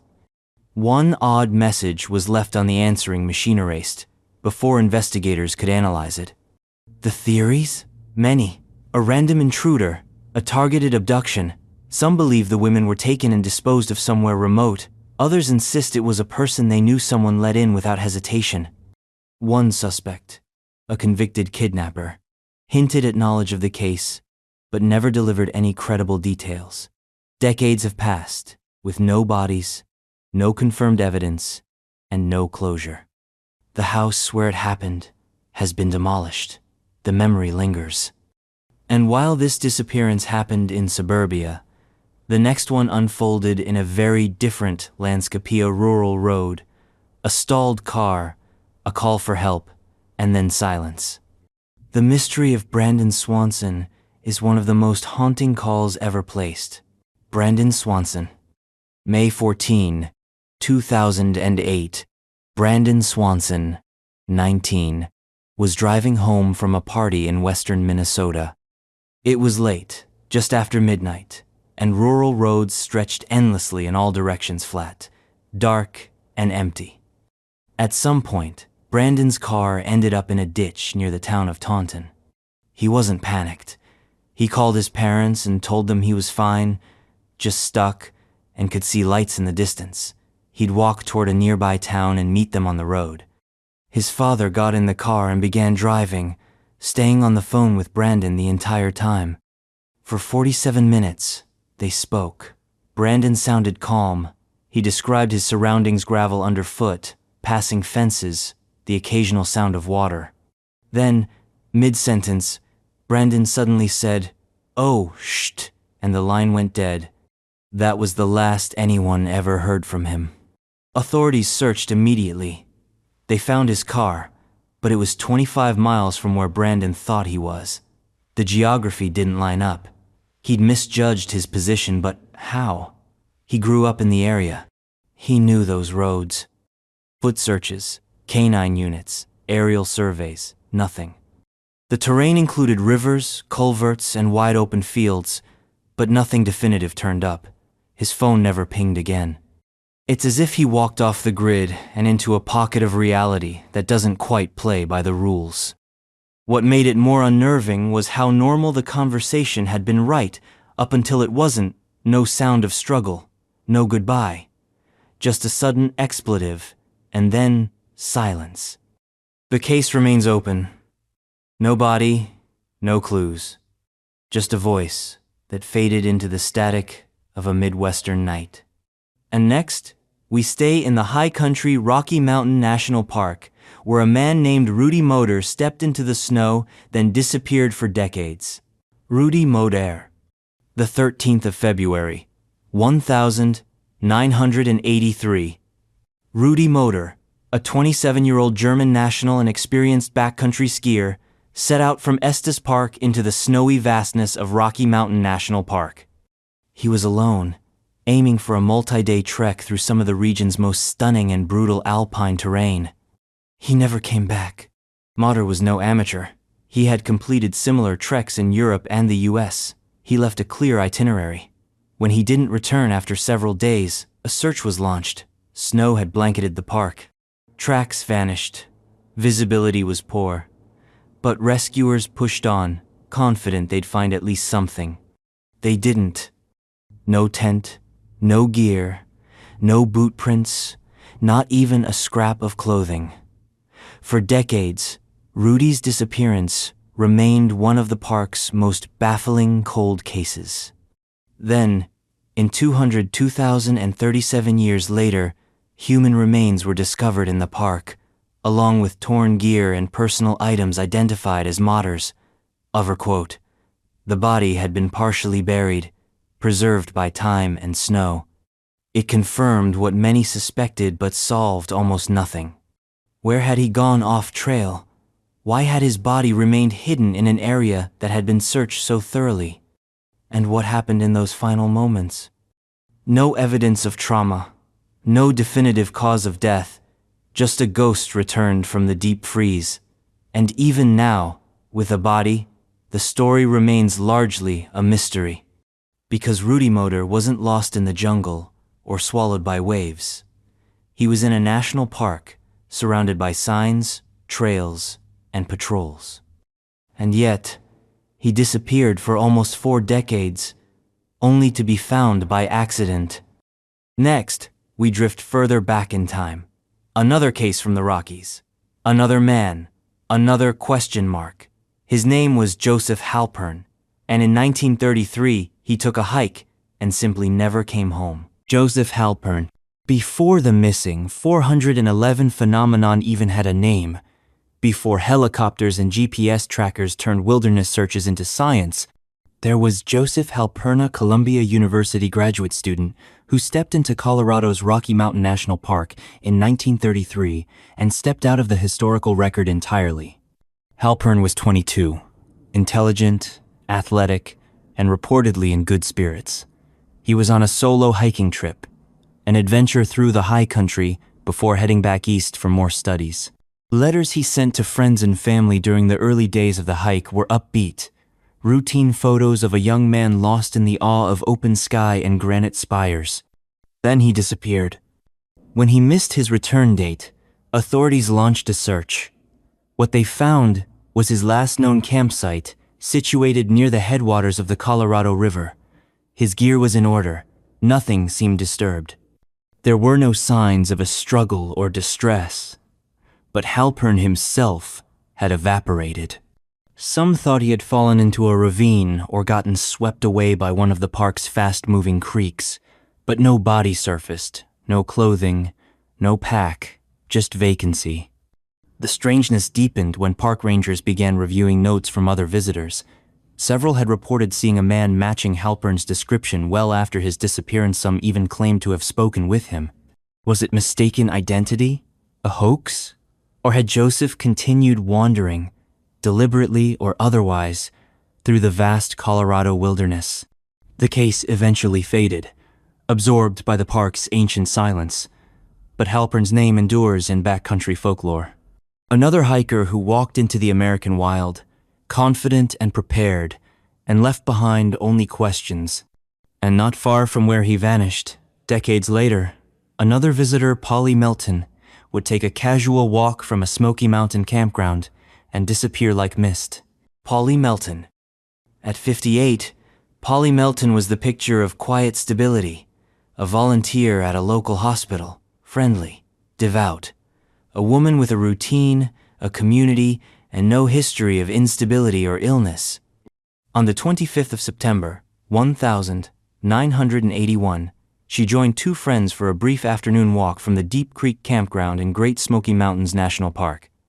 They strolled a well-maintained trail Polly had hiked many times before. It wasn't remote. It wasn't dangerous. In fact, the whole path looped gently through the woods, just minutes from the nearest road. Partway through the walk, Polly began to pick up her pace. "I'll see you at the campground," she called over her shoulder. She rounded a bend in the trail and was never seen again. Searchers combed the park for days. Rangers, dogs, volunteers.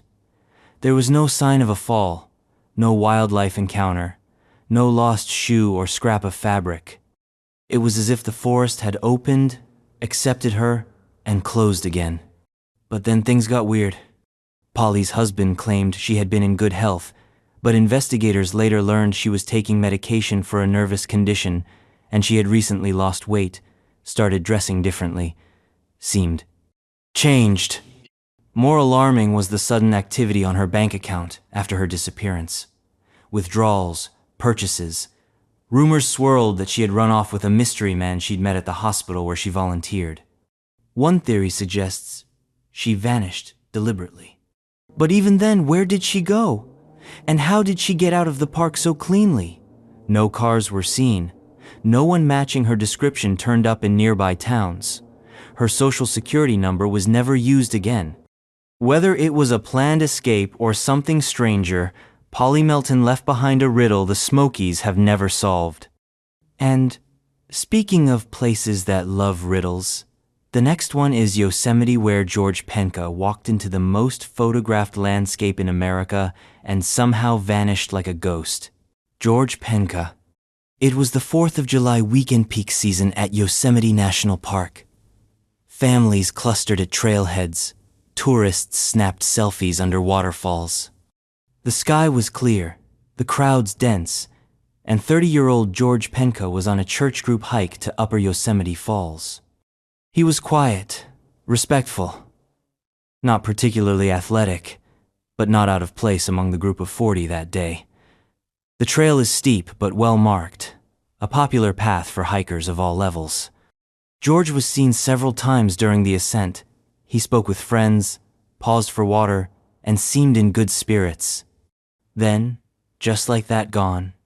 At some point near the top of the trail, George fell behind. No one noticed him slip away. He was last seen around midday. When the group regrouped hours later at the bottom, George wasn't there. No one remembered seeing him descend. At first, they thought he'd turned back or wandered off briefly. But hours passed. Then night fell. Park rangers were alerted. A massive search effort followed dozens of personnel, helicopters, scent dogs. They scoured the switchbacks, searched creeks and ravines, repelled cliff faces. George's family flew in. Flyers were posted.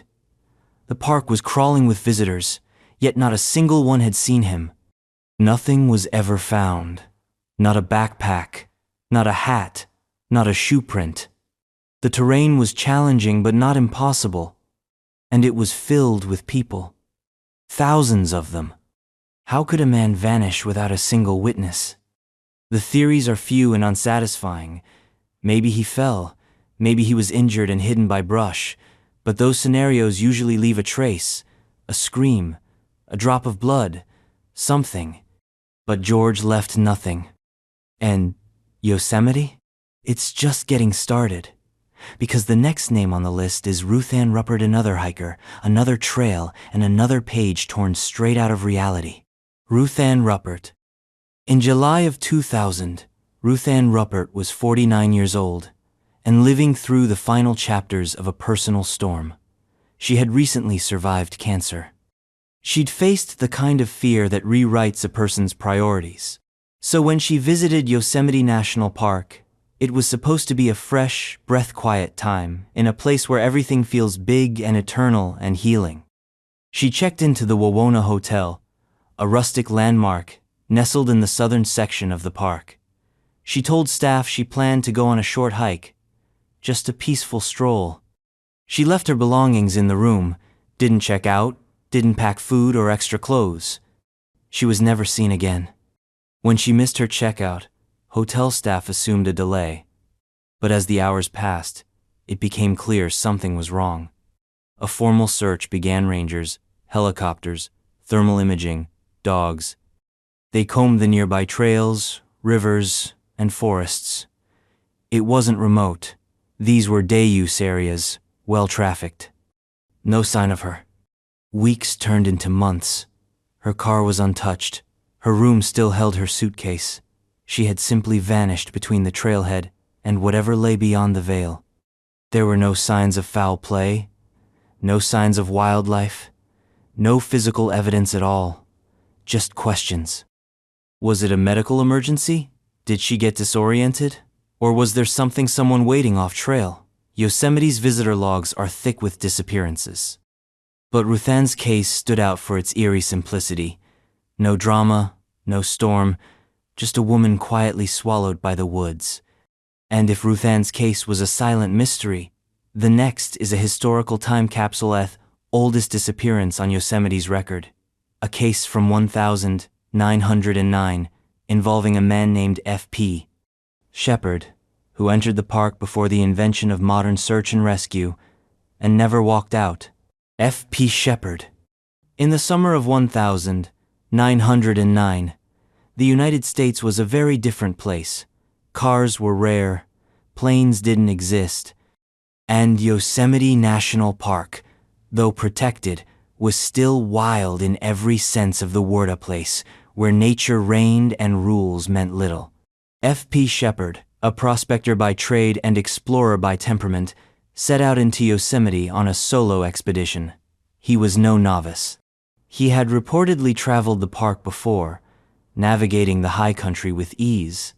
But this time, something changed. He didn't come back.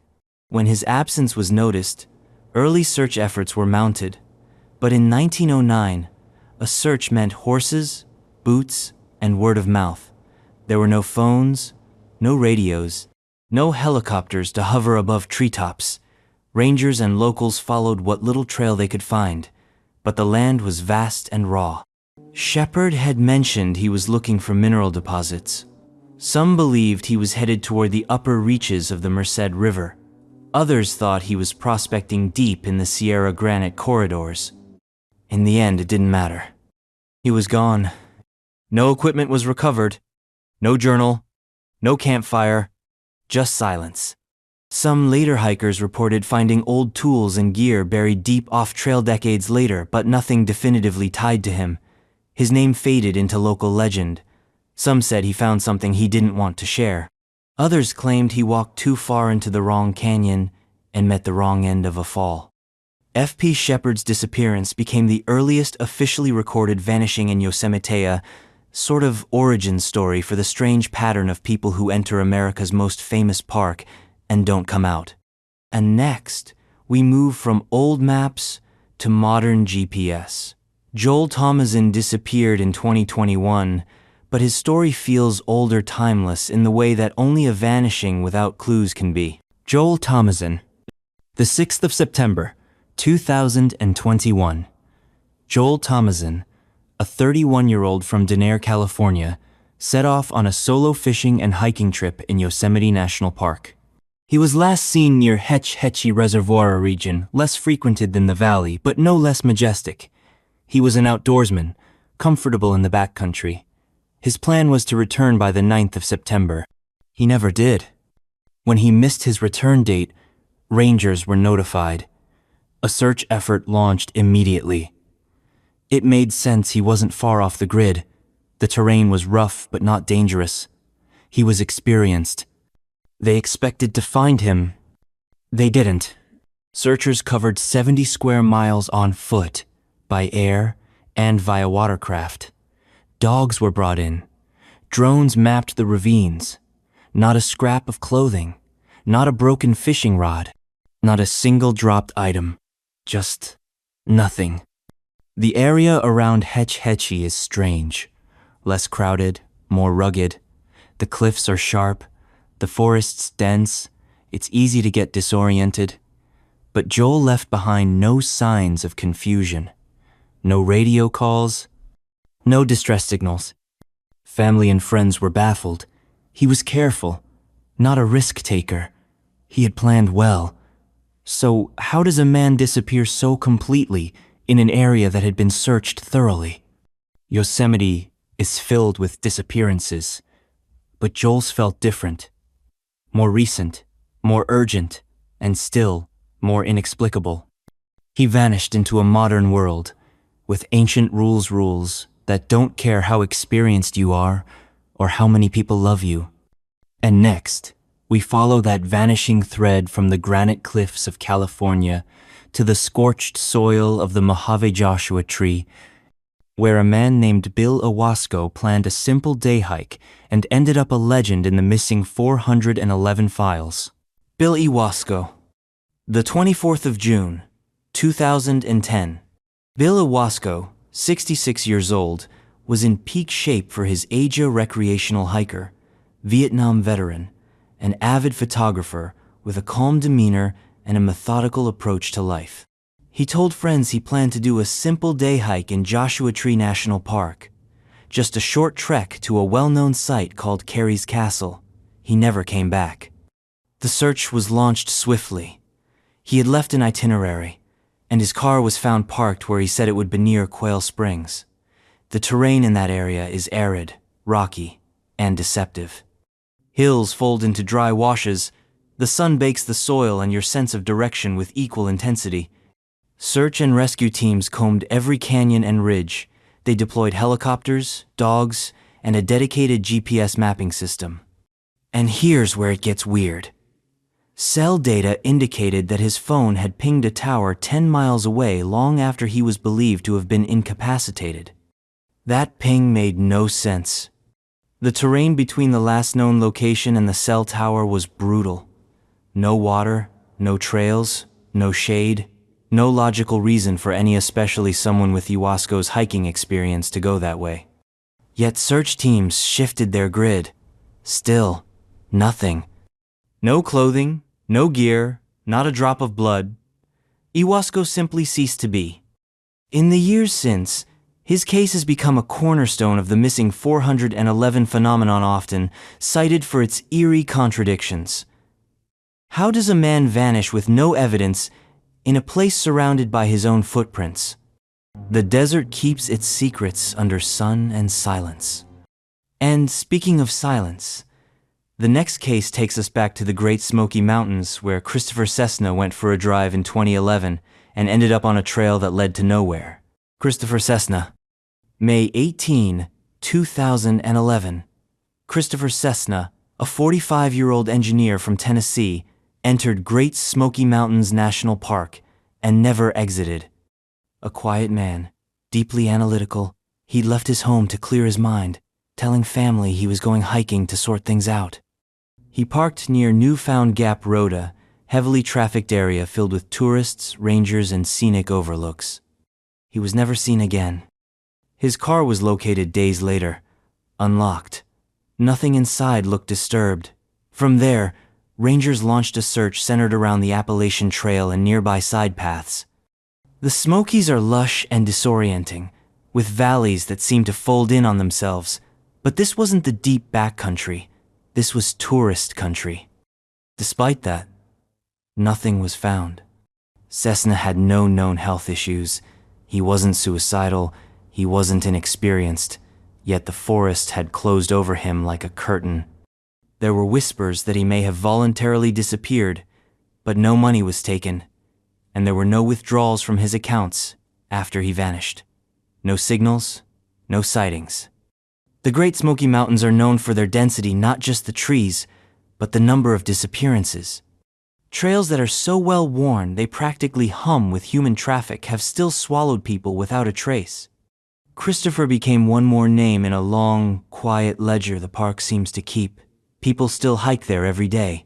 Most return, some don't. And as the fog closes in around his story, another man, Mike Heron, disappeared just a few years earlier under strangely similar circumstances from the very same range. Michael Edwin Mike Heron. The 23rd of August, 2008. Mike Heron was 51 years old, a prominent contractor from Maryville, Tennessee. He was fit, energetic, and familiar with the Smoky Mountains. He wasn't just a casual visitor. He owned property adjacent to the park, knew the trails by heart, and often hiked alone. That morning, he left home for a quick walk in the woods near his family's remote mountain cabin. He told no one exactly where he was going because, frankly, he didn't have to. It was his backyard. He was never seen again. When he didn't return home that evening, his family began to worry.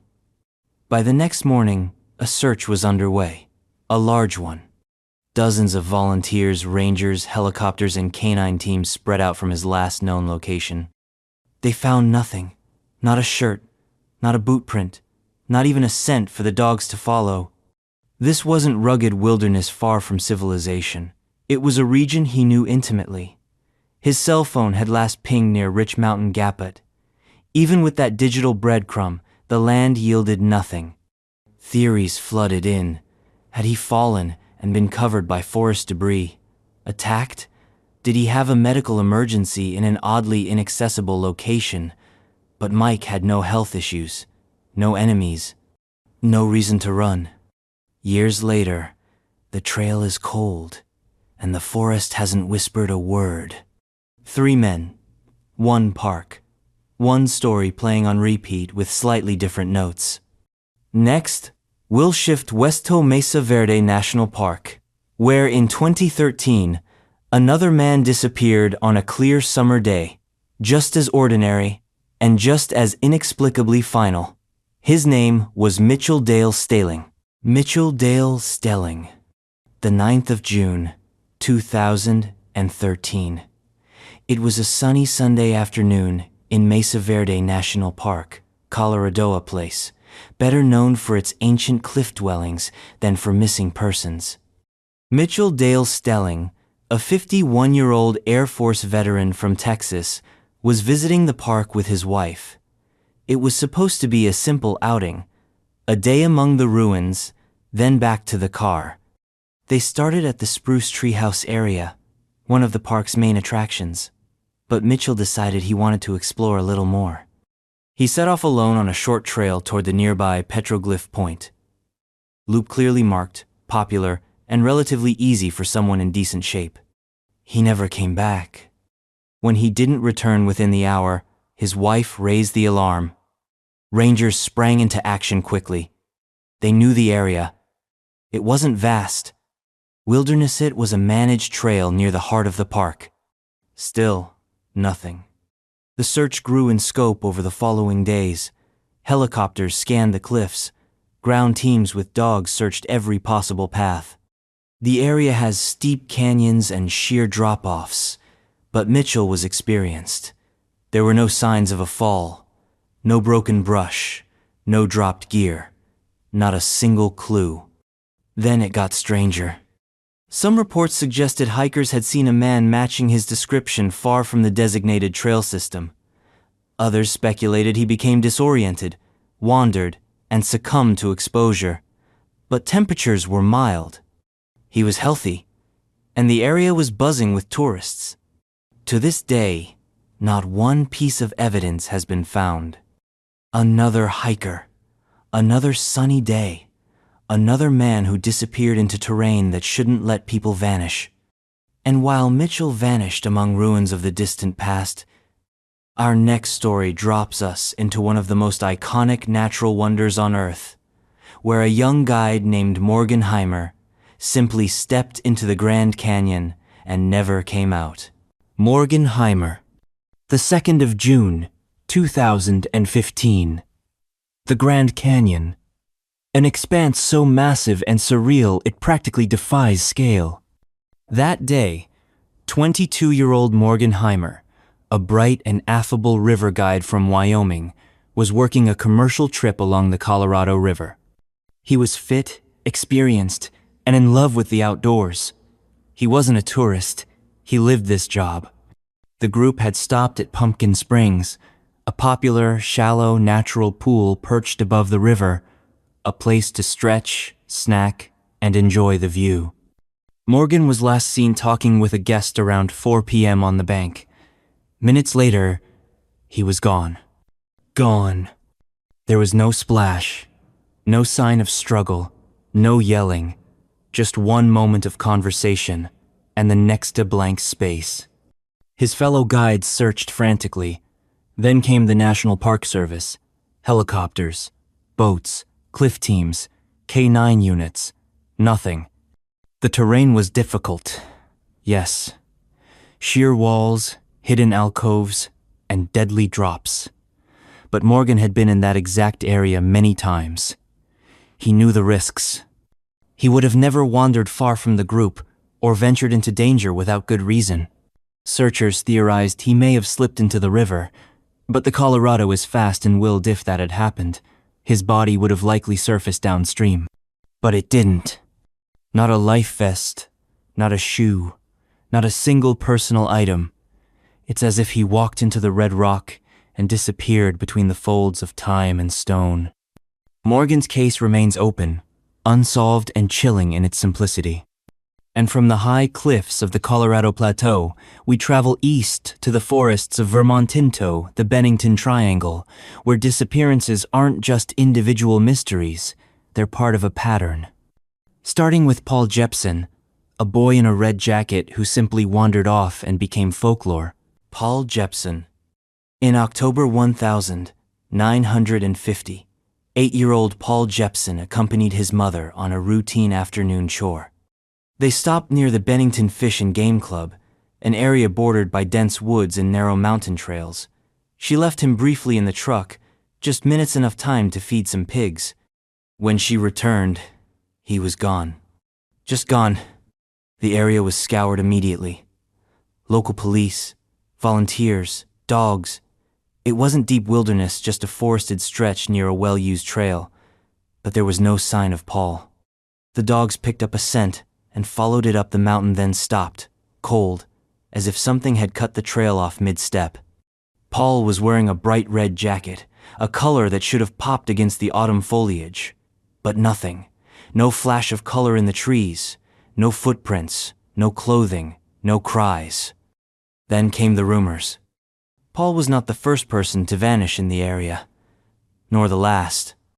Locals had already begun whispering about the Bennington Triangle, a stretch of southwestern Vermont wilderness that had seen a series of bizarre vanishings over the years, all within a few miles. All under strange circumstances, all without resolution. Some speculated animal attack, others leaned on the supernatural portals, energy fields, even Bigfoot. But in Paul's case, none of it made sense. How could a child disappear so completely in such a short time and short distance? He remains one of Vermont's most haunting cold cases. A bright jacket, a quick errand, a total vanishing.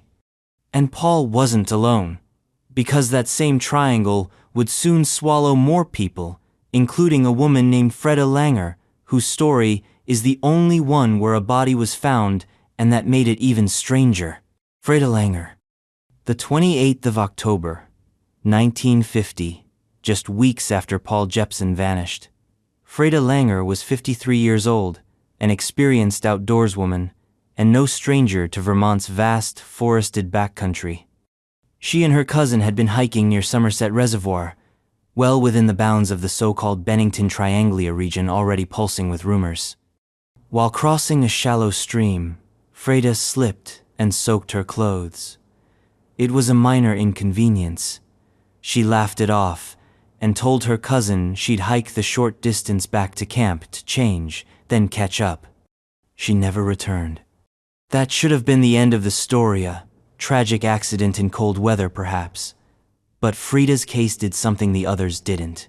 It escalated. The search was instant and intense. Multiple teams, local police, volunteers, and military personnel were brought in. They combed the forest. Air patrols swept over the tree canopy. Dogs tracked, then stalled. The area she'd gone missing in had been scoured, then scoured again. Nothing. Weeks turned to months. Winter fell, then spring, and then 7 months later her body was found. Here's the twist. It was discovered in a clearing that had already been searched, multiple times. Her remains were badly decomposed. No cause of death could be determined. No clear trauma. Just a skeleton returned by the forest, far too late and far too quietly. This changed everything. Was it a delayed reveal by nature? Or had the body been placed there after the searches ended? Freda's case became the anchor for the Bennington Triangle mystery. The only one where the forest gave something back, but offered no explanation. And now we step even further back into the timeline of vanishings in this same cursed Vermont wilderness, to a man who disappeared while surrounded by people on a bus. James E. Tetford, 1949. James E. Tetford. James E. Tetford was a veteran, a boarder at the Bennington Soldiers' Home, and by all accounts, a quiet, dependable man. On the 1st of December, 1949, he boarded a bus in St. Albans to return to the Soldiers' Home. He had been visiting family. The trip was routine, the route direct. The bus made all its scheduled stops. Witnesses reported seeing him on board during the ride.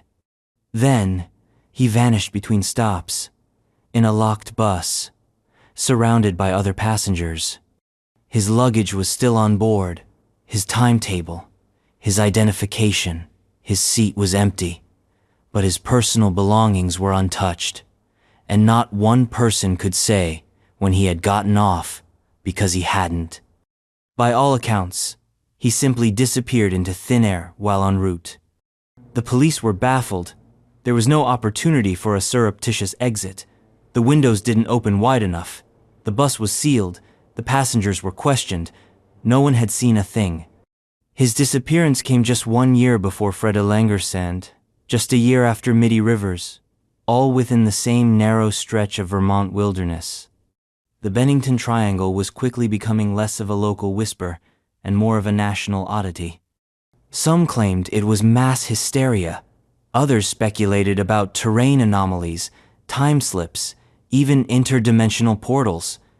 But Tetford's case didn't involve terrain at all. It wasn't a trail or a river. It was a vehicle, a moving, monitored space. And he still disappeared. One man, one seat, one collective shrug from reality. And speaking of trails that twist into madness, the next victim of the triangle was a young college student named Paula Weldon, whose disappearance turned Bennington into a place of permanent questions. Paula Weldon. She was 18, a college student at Bennington College. And in 1946, Paula Weldon did what thousands of students do when stress mounts. She went for a walk. She told her roommate she was going hiking on the Long Trail, a legendary path that snakes through Vermont's Green Mountains. She wore a red coat, lightweight sneakers, carried no gear. It was a clear day. Locals spotted her heading toward the trailhead. One man said he even pointed her toward the start of the path. That was the last time anyone saw her. When she didn't return, a search party mobilized. This time, it was serious. The governor called in the National Guard. Bloodhounds were flown in from New York. Air patrols scanned the woods. Volunteers poured in from surrounding towns. Still nothing. The Long Trail is rugged but not impassable. Paula was young, healthy, intelligent, and there was no reason for her to go far off the marked path. Rumors blossomed that she had staged her disappearance, that she had been abducted, that she had fallen into a deep ravine or crevasse, but none of those explanations matched the absence of evidence. Not a button, not a footprint. Paula's case made national headlines. Her disappearance was so mysterious, so frustratingly devoid of leads, that it triggered the formation of Vermont's own state police force. The state didn't even have one at the time. Her case was never closed. Her name is still spoken in hushed tones by hikers passing through Glastonbury Mountain. One red coat, one trail, one final step into myth. And next, we go 1 year earlier, where Mitty Rivers, an older and experienced outdoorsman, stepped ahead of a hunting party and never reached the other side. Mitty Rivers. Before the Bennington Triangle became a phrase whispered on true crime forums and local legend boards, it began with Mitty Rivers. It was 1945. Mitty was 74 years old, but spry, seasoned, and known to the region as a capable outdoorsman. He wasn't the type to get lost new the land, especially the wilderness between Bennington and Glastonbury, Vermont. That November, Mitty was leading a hunting party through Hell Hollow in the Glastonbury area, a rugged pocket of forest with steep drops and twisted trails. It was familiar terrain for him. He had done it countless times. On this particular day, he walked slightly ahead of the group. He wasn't rushing, just scouting ahead as he always did.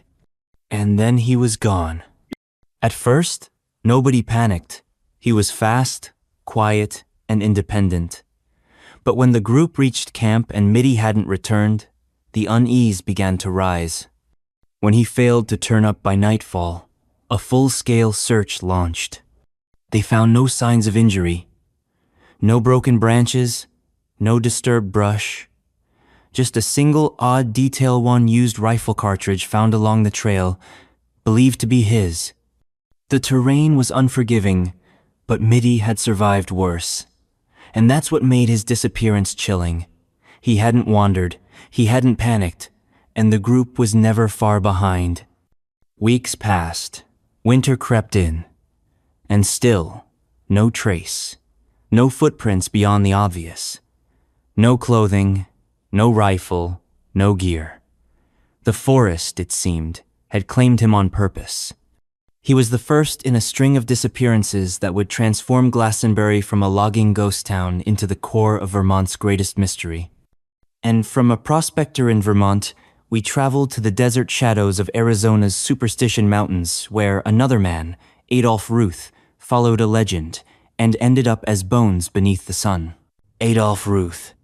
The Superstition Mountains are a jagged crown of myths rising from the Arizona desert.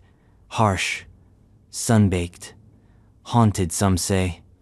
And if there's one story that helps cement their reputation as cursed terrain, it's the disappearance of Adolph Ruth. In 1931, Ruth was a 66-year-old Washington, D.C., amateur archaeologist and avid treasure hunter. He believed he had found a map to the fabled Lost Dutchman's gold mine, a legendary stash of gold said to be hidden deep in the superstitions. With the zeal of a true believer, he entered the mountains in June, despite warnings about the blistering heat and rough terrain. He was dropped off at a remote site with minimal supplies and a revolver. A few days later, he sent a message back, requesting help and water. Then, silence. A massive search followed. For weeks, nothing. Then, 6 months later, in December, his skull was discovered, 2 bullet holes in it. Later, the rest of his skeletal remains were found miles apart from where he was believed to have vanished. His belongings, including the infamous map, were scattered. His journal mentioned seeing caves and strange formations. The coroner ruled it a gunshot wound to the head. Some said suicide, others murder. The motive? That elusive gold. The possibility that someone followed him into the mountains and didn't want the secret shared. But the evidence never quite fit. Ruth's death only fueled the myth of the Dutchman's treasure. More seekers came. Some returned. Many didn't. The superstitions remain one of America's most lethal hiking areas, and no gold has ever been proven to exist. From treasure hunters to another man driven by obsession, the next mystery also begins with the Dutchman's legend. James A. Cravey went searching decades later and ended up just as lost. James A. Cravey. In 1947, 16 years after Adolph Ruth's death, another man succumbed to the pull of the same deadly whisper, the Lost Dutchman's gold mine. James A. Cravey, a 62-year-old veteran and wanderer, was convinced he'd deciphered the riddle that had eluded so many before him. Like Ruth, he carried maps, notes, dreams. He told friends he would find the gold or die trying. He meant it. Cravey ventured into the Superstition Mountains on horseback in early June. He was ill-equipped, considering the time of year. The heat was merciless. The landscape, already brutal, was ready to turn hostile at the first misstep. When Cravey failed to check in days later, a search began. First casual, then desperate. Eventually, his horse was found wandering alone, saddlebags still strapped on. Then, his campsite. Then, nothing for months. Finally, the searchers found his headless body stuffed into a burlap sack, hidden in a remote crevice. His skull was never recovered. The cause of death? Officially unknown. But, unofficially, the implications were clear. Something violent had happened. Treasure hunters flooded the area, hoping to retrace his steps. Some believed Cravey had gotten too close enough for someone else to silence him. Others whispered of curses, spirits, and portals because in the Superstition Mountains, even facts feel fictional. His death added another chapter to the mine's body count. Another name in the ledger. Another man who walked in with conviction and didn't walk out. And from sun-scorched myths to something stranger still, we next look at a modern case where an entire family disappeared, drove halfway across Australia, and fell into a spiral of delusion and fear. The Tromp family, 2016. The Tromp family. This wasn't a hike. This wasn't a canyon fall or a misstep on a mountain trail. This was a family of 5 who drove out of their home and reality and never quite came back. In August 2016, the Tromp family of Victoria, Australia parents Mark and Jacoba, and their 3 adult children, Rihanna, Mitchell, and Ella piled into a car and took off. No warning, no plan. No phones, no credit cards, just a blind, sudden exodus. They told no one where they were going. They left their business and earth-moving enterprise unattended. Their passports, mobile phones, and bank cards were discarded or left behind. Mark reportedly believed the family was being followed or targeted, and so they vanished onto the road, driving north into rural New South Wales.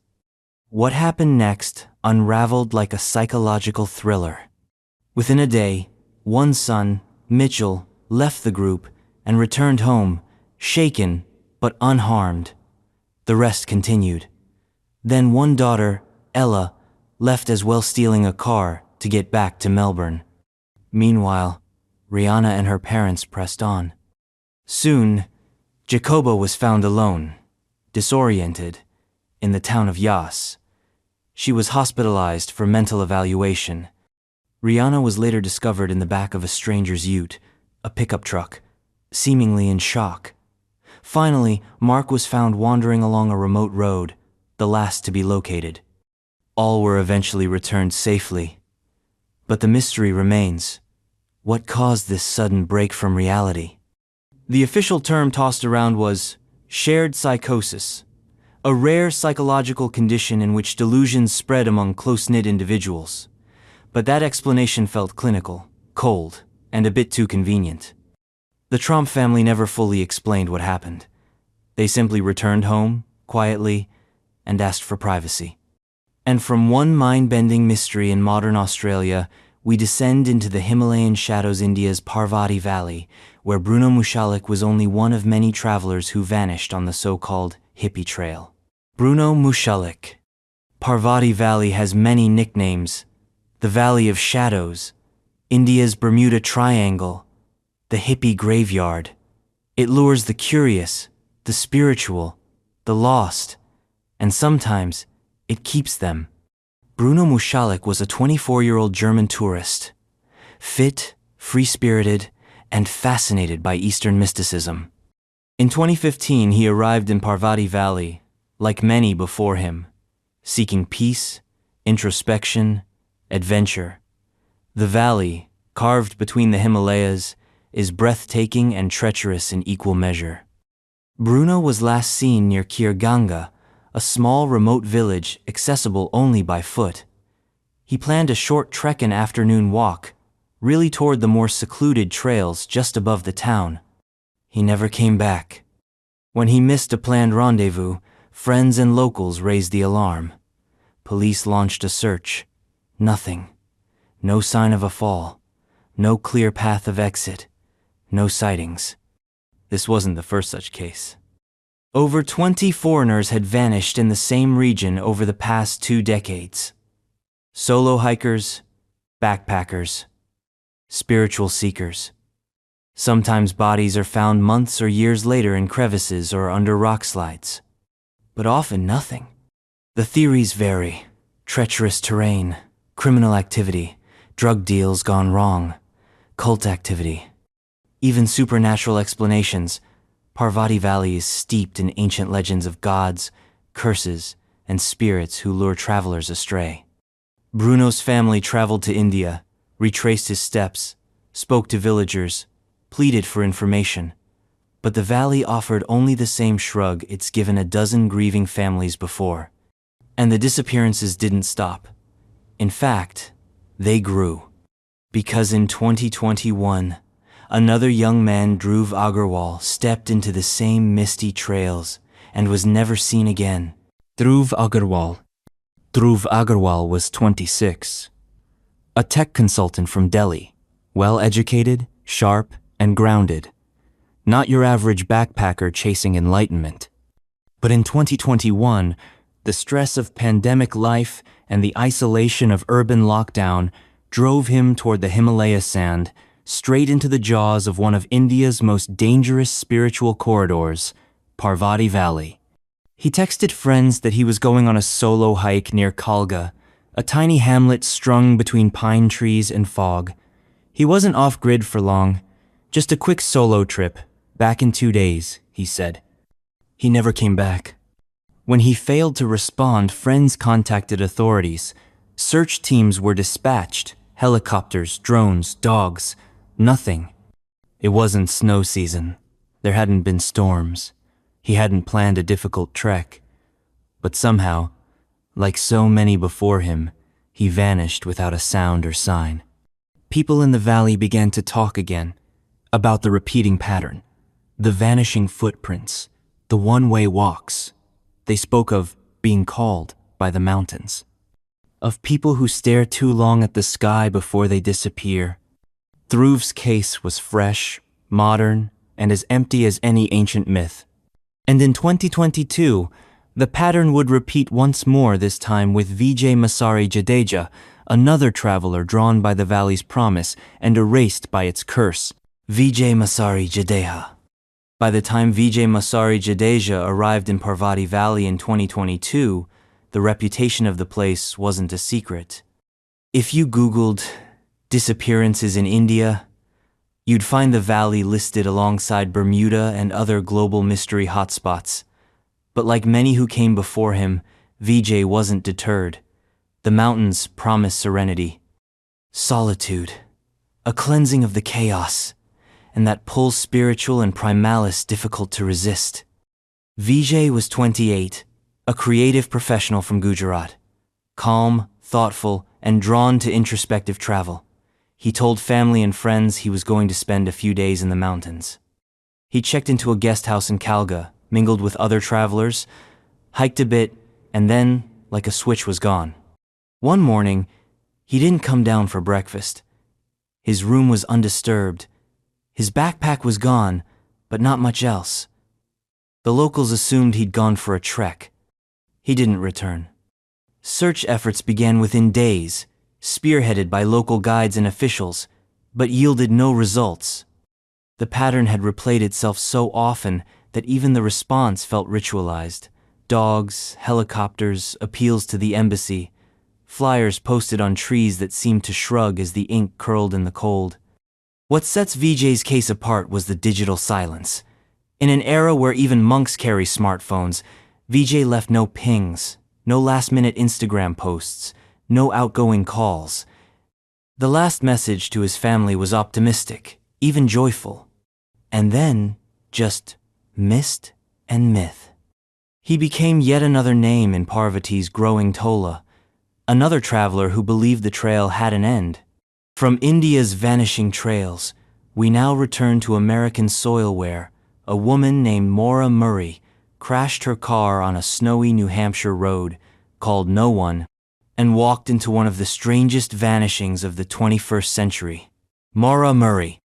On the 9th of February, 2004, 21-year-old Maura Murray emailed her professors to say there had been a death in the family. There hadn't. She told her boyfriend she loved him. She withdrew money from her bank account, packed a bag with textbooks, toiletries, and alcohol, and drove north into the snowy quiet of New Hampshire's White Mountains. She was running from what? No one knows. At 7:27 p.m., she crashed her car on Route 112 near Haverhill. A local resident saw the accident and called police. Another offered help, but Maura declined. She appeared shaken, but uninjured. She told them not to call anyone. She was fine, she said. 10 minutes later, when police arrived, she was gone. Vanished. Into the woods. Into the snow. Into thin air. Her car was locked. Her belongings still inside. Footprints led nowhere. No blood. No struggle. No calls made. No cab called. Just a disappearance, so perfectly sealed it bordered on supernatural. In the weeks that followed, her family launched a massive search. Her father combed the area on foot. Volunteers, helicopters, dogs all deployed. Some said they smelled her scent. Others reported seeing her, but no lead ever held. What makes Maura's case stand out is the volume of information and how none of it adds up. She had no obvious reason to run, but she was hiding something. Why lie about a death in the family? Why pack so quickly? Why New Hampshire? Was she abducted? Did she stage her own disappearance? Did she simply succumb to the cold? Every year, her case draws more attention. Forums, podcasts, Reddit theories, a media storm that outpaces the facts. And yet, like those before her, Maura Murray walked off the edge of known reality and didn't leave a trail. Next, we travel south to Panama, where two Dutch hikers went into the jungle, and their phones told a story no one was prepared to believe. Chris Kremers and Lisanne Froon. They were 21 and 22, full of energy, optimism, and curiosity. Dutch students Chris Kremers and Lisanne Froon had arrived in Boquete, Panama, in March 2014 for a cultural immersion trip. They were staying with a host family, taking Spanish classes, and exploring the lush highlands of western Panama.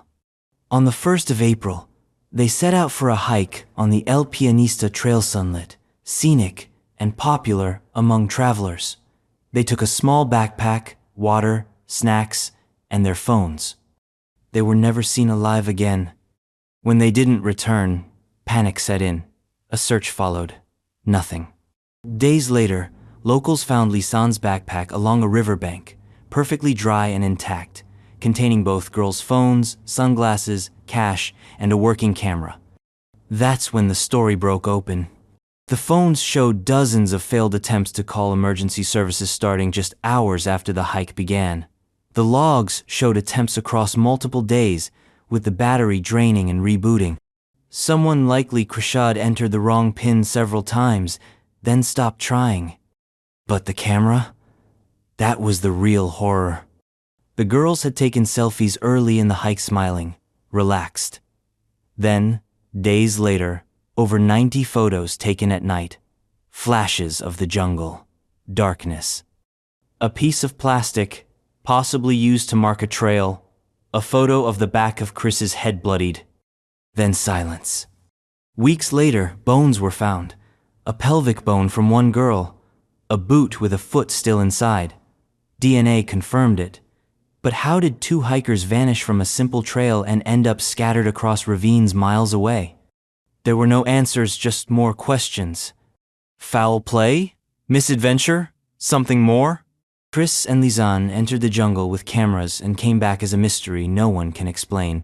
Next, we head to Costa Rica, where Julian Dimmick vanished into another tropical wilderness with no trace and no warning. Julian Dimmick.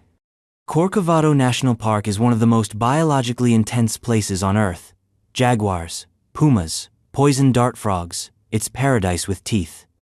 And it was into this green furnace that Julian Dimmick, a 24-year-old Canadian backpacker, stepped in 2010, never to return. Julian was adventurous, but level-headed. He had traveled extensively through Central America, documenting his journey and keeping in regular contact with friends and family. On the 14th of March, he entered Corcovado alone, planning a multi-day hike through the rainforest. The trails were rough, but well known. The ranger station had maps. Tourists went in and out every day, but not Julian. Days passed, then a week. When he failed to emerge, park authorities launched a search. His last known location was traced to near Serena Station, a remote hub for hikers. Search parties combed the area. Helicopters flew low over the canopy. Dogs tracked what little scent remained. Nothing. What raised eyebrows was the lack of wildlife disruption. No signs of a predator attack, no backpack, no clothing, no scattered gear, no distress call. His campsite, if he ever made one, was never located. Some speculated he tried to go off trail, but Corcovado isn't the kind of place where you just bushwhack. The density is impenetrable, the dangers immediate. Even locals rarely venture far from known paths. Others whispered, darker theory illegal gold miners operate deep in the park, and travelers have been known to encounter hostile groups, but no witnesses, no signs of struggle.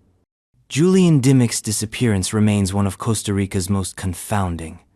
A man prepared, familiar with the landscape, who simply dissolved into one of the world's loudest forests without leaving a whisper. From the depths of the jungle, we move out into open-seathed Bermuda Triangle, where a century-old mystery began with the massive ship known as the USS Cyclops.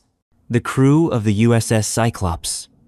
March 1918.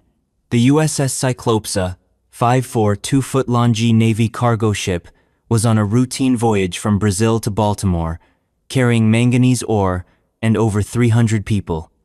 She was slow but dependable, with a solid reputation and an experienced captain. Then she vanished. No radio distress calls, no debris, no survivors, just radio silence, followed by a complete and permanent disappearance. One of the largest non-combat losses of life in U.S. Navy history devoured by what would later be called the Bermuda Triangle. The Cyclops had last reported from Barbados. The weather was clear, the route standard, but somewhere between the Caribbean and the Atlantic coast, she fell off the map. Theories poured in. Structural failure due to the heavy ore load. German U-boat attack. World War I was still active after all. Mutiny. Rogue waves. Even sabotage. But none of these explain the lack of wreckage. No oil slick, no flotsam, no cargo. And then things got weirder. Two sister ships of the Cyclops, the Proteus and the Nereus, disappeared under eerily similar circumstances during World War II. Same design, same region, same fate. 3 ships, hundreds of lives. 0 answers. The Bermuda Triangle, as it would later be called, got its mythology supercharged by this event. The idea that something unseen and unnatural patrols that triangle between Miami, Bermuda, and Puerto Rico began to stick. Was it a vortex? A magnetic anomaly? A break in reality? Whatever it was, the USS Cyclops became the Triangle's founding ghost ship, a reminder that even the might of the U.S. Navy can be undone by a force that leaves no trace. And speaking of planes and silence, our next stop takes us into the clouds where 5 Navy bombers known as Flight 19 disappeared in formation, following the same script of vanishing without a clue. Flight 19. The 5th of December, 1945, a squadron of 5 Grumman TBM Avenger torpedo bombers lifted off from Fort Lauderdale on a routine training mission. It was supposed to be simple out over the Atlantic, a few turns, and back. They were never seen again. The flight, dubbed Flight 19, was led by experienced pilot Lieutenant Charles Taylor. The men had trained for months. The weather was fine, their planes were in top shape. But about 90 minutes in, Taylor radioed that something was wrong. "We're off course. Everything looks strange. I don't know where we are." The plane's compasses stopped working. The ocean looked unfamiliar. Taylor thought they might be flying over the Florida Keys when in fact they were hundreds of miles from there. The radio chatter grew increasingly panicked. Then, silence. A massive search operation was launched. Navy ships, aircraft, even civilian vessels scoured the ocean. But there was more. One of the rescue planes sent to find Flight 19 also vanished along with its 13-man crew. No distress call, no debris. Altogether, 27 men lost. Gone. Erased. To this day, not a single piece of the 5 Avengers has ever been recovered. Not a bolt, not a wingtip, and in 1945, that kind of disappearance was unprecedented. Flight 19 became the mythic cornerstone of the Bermuda Triangle. Proof, some say, that something out there bends time, swallows metal, and feeds uncertainty. And so, from the oceans to the heartland, we return to dry land to one of the strangest snowbound disappearances in American lore, Charles Ashmore, 1878. A boy, a snowy path, and footprints that simply stopped. Charles Ashmore. It was a quiet winter night in Quincy, Illinois, 1878. The Ashmore family home sat blanketed under snow, the world outside hushed and still. 16-year-old Charles Ashmore was sent to fetch water from the spring, a task he'd done 100 times before. He bundled up, stepped out into the cold, and walked into a legend. He never returned. Minutes later, when his absence stretched just a little too long, his father and sister grabbed lanterns and followed his tracks into the snow. They traced the footprints perfectly one after the other, leading straight from the house across the frozen yard. The tracks went for about 150 feet. And then, nothing. No disturbance, no broken stride, no smudge or slide. The prints stopped dead in the middle of a field, as if Charles had been plucked from the earth by invisible hands. No blood, no signs of a struggle. No extra footprints to suggest foul play. Just termination. His family searched all night, and the next day, and the days after that, the sheriff was called. The town buzzed with speculation, but Charles had vanished, entirely. In seconds, in open air. There were whispers that he'd fallen into another dimension, that he'd been abducted by forces unknown. One tale even claimed that for weeks afterward, his voice could be faintly heard near the spot where the tracks ended, calling out from nowhere. The story passed from local gossip to national curiosity, and then into the realm of missing 411-style disappearances before such a label even existed. And now, from a 19th century mystery carved into fresh snow, we jump ahead to a Canadian wilderness tale set over a century later, when Oliver Thomas walked into Algonquin Provincial Park and never found the trail back. Oliver Thomas. Canada's Algonquin Provincial Park is a patchwork of serene lakes, thick forests, and wildlife that moves like shadows. It's where silence stretches out and swallows sound. In the summer of 1998, 20-year-old Oliver Thomas entered that expanse with a plan, a solo canoeing trip through the interior routes of the park, standard for seasoned outdoorsmen. But Oliver wasn't just prepared, he was methodical. He checked in with rangers. He logged his intended route. He had the gear, he had the maps, and he had done this before. But after several days without contact, concern sparked into panic. Rangers searched the lakes and trails. Helicopters hovered over the tree canopy. They found his canoe. They found a campsite intact, neat, untouched. Food hadn't been disturbed. Nothing was missing, stolen, or scattered. There was no sign of a struggle. No weather event had hit the region. And yet, no Oliver. His trail ended at water's edge. Did he go for a swim and drown? Maybe. But searches turned up no body, no clothing, not even a boot. Some theorized he went off trail and suffered an accident, Others believed he staged a disappearance, though there was no motive, and nothing in his personal life suggested distress. What made it worse was the way the park seemed to erase him retroactively. Every trace was clean, like a crime scene wiped by nature, except nature doesn't usually wipe that thoroughly. Oliver's case remains one of Algonquin's most perplexing, cold, case-clean, quiet, and complete. And from the tranquil lakes of Ontario, we shift west to the Canadian Rockies, where a man named William Bill Jeffery disappeared in Banff National Park under equally baffling circumstances. William Bill Jeffery. Banff National Park is a crown jewel of Canada glacial valleys, towering peaks, alpine meadows, but it's also deceptive. Its beauty is a mask for terrain that changes fast, disorients quickly, and punishes missteps. In 1968, William Bill Jeffery entered the park with a group of hikers. He was 33 years old, experienced, and in peak physical condition. They were hiking near Lake Louise, traversing a moderate trail known for its postcard views and relative safety. At one point, Bill moved slightly ahead of the group just around a bend.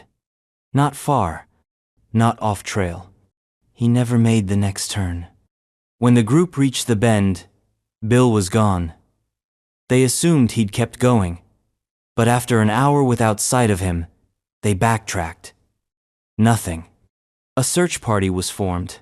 Helicopters scanned ridges, Mounties and rescue crews combed trails, valleys, and glacial runoff areas. Dogs picked up a faint scent, then lost it near a ravine.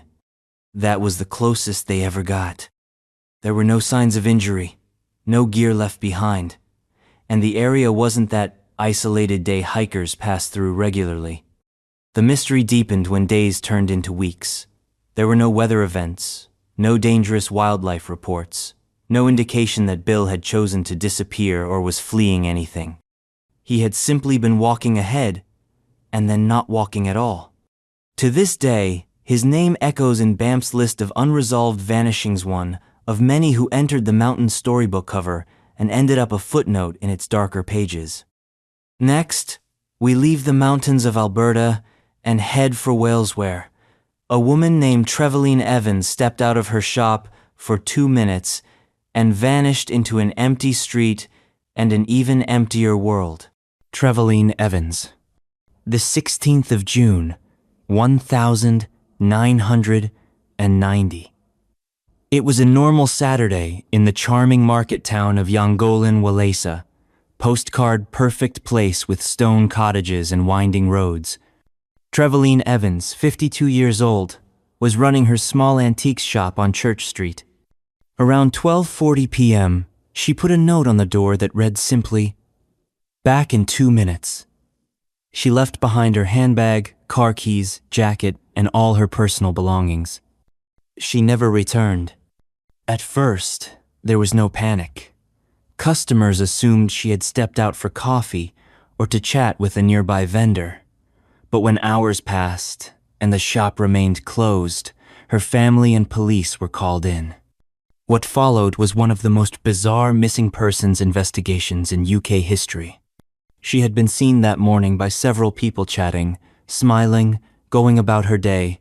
She even purchased some fruit and was seen walking down a local street with a bag in hand. But those sightings stopped cold after 1 p.m. No one saw her get into a vehicle. No witnesses saw her leave town. No cameras caught her vanishing.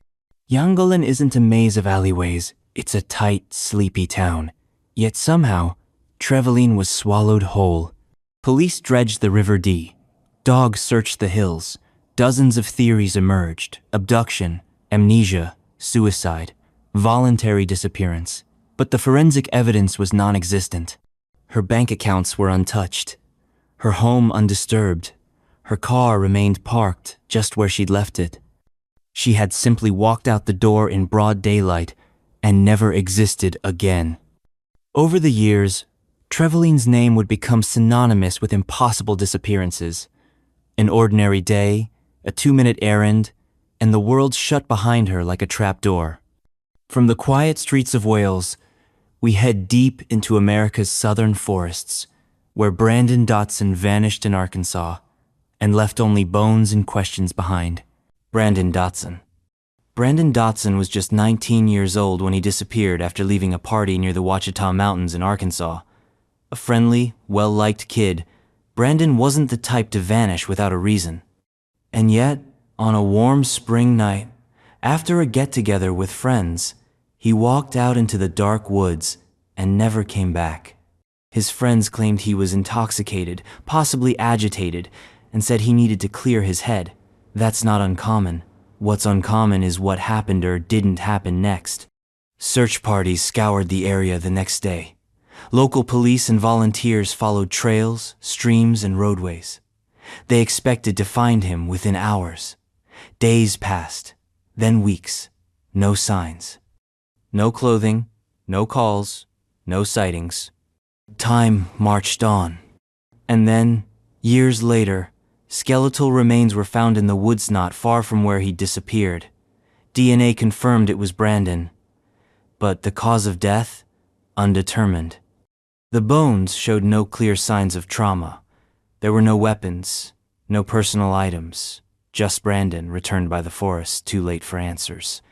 How had he ended up there? And how had trained searchers missed his body so close to the original site? Theories swirled: drug involvement, foul play, wild animals, exposure, but none held under scrutiny. Brandon's case became one more American enigma disappearance that morphed into a recovery without resolution. The woods took him, and then, quietly, gave back just enough to raise more questions. Now, we travel north to Montana, where another man, Michael Van Dyne, vanished from his remote cabin in 2004, leaving behind a mystery as vast and silent as the mountains that surround it. Michael Van Dyne. In 2004, Michael Van Dyne, a reclusive, independent man in his late 40s, was living in a remote cabin in Montana. It was the kind of place people go to get away from the world. No cell service. No neighbors, just trees, mountains, and the occasional elk. He liked it that way. But when a friend stopped by and found the cabin door wide open, the stove cold, and Michael gone, the solitude suddenly turned sinister. Nothing inside suggested a struggle. His boots were missing, so he had walked out. But there were no footprints, no snow disturbed, no tire marks. Just an eerie stillness, as if time had stopped in that cabin the moment he left. Local authorities investigated. A helicopter sweep turned up nothing. No campfire, no crash, no body. Friends insisted he wasn't suicidal. He had plans, a schedule. Books on the table, half read. He simply stepped into the trees and didn't come back. What puzzled searchers most was how absolute the disappearance was. Animals, weather, even missteps usually leave clue-torn clothing, trails of disturbed brush. Not here. His entire presence had been deleted like a line of code. Years passed. The trail went cold. His name drifted into the long list of rural vanishings that stretch across the American Westloners, thinkers, off-gridders, who seem to dissolve into thin air. But Montana doesn't just lose people, sometimes it erases them. And now, from one isolated man in the woods, we turn to a veteran pilot named Bud McCreary who disappeared into the Texas sky with his plane, his gear, and his story still unanswered. C.T. Bud McCreary. In 1989, C.T. Bud McCreary took off into the Texas sky and was never seen again. A seasoned pilot with decades of experience, Bud wasn't the type to make foolish mistakes. His small private plane, a white and red Cessna, lifted off from a small airstrip in the hill country on a clear day, headed for a routine trip over ranch land he knew like the back of his hand. But Bud never reached his destination. When radio contact failed and he didn't return home, a search operation launched immediately. Planes crisscrossed the region. Authorities and volunteers scoured the terrain, Ranchers checked their property. Not a single shred of wreckage was found. For a while, the assumption was mechanical failure crash in remote terrain. But after weeks with no sign, the theories expanded. Maybe he had veered off course. Maybe he landed somewhere due to a health emergency and succumbed to exposure. But the strange thing was, he had given no distress signal, no warning, no hint of deviation. Texas is vast, but not unfindable. And yet, decades later, Bud and his plane remain missing.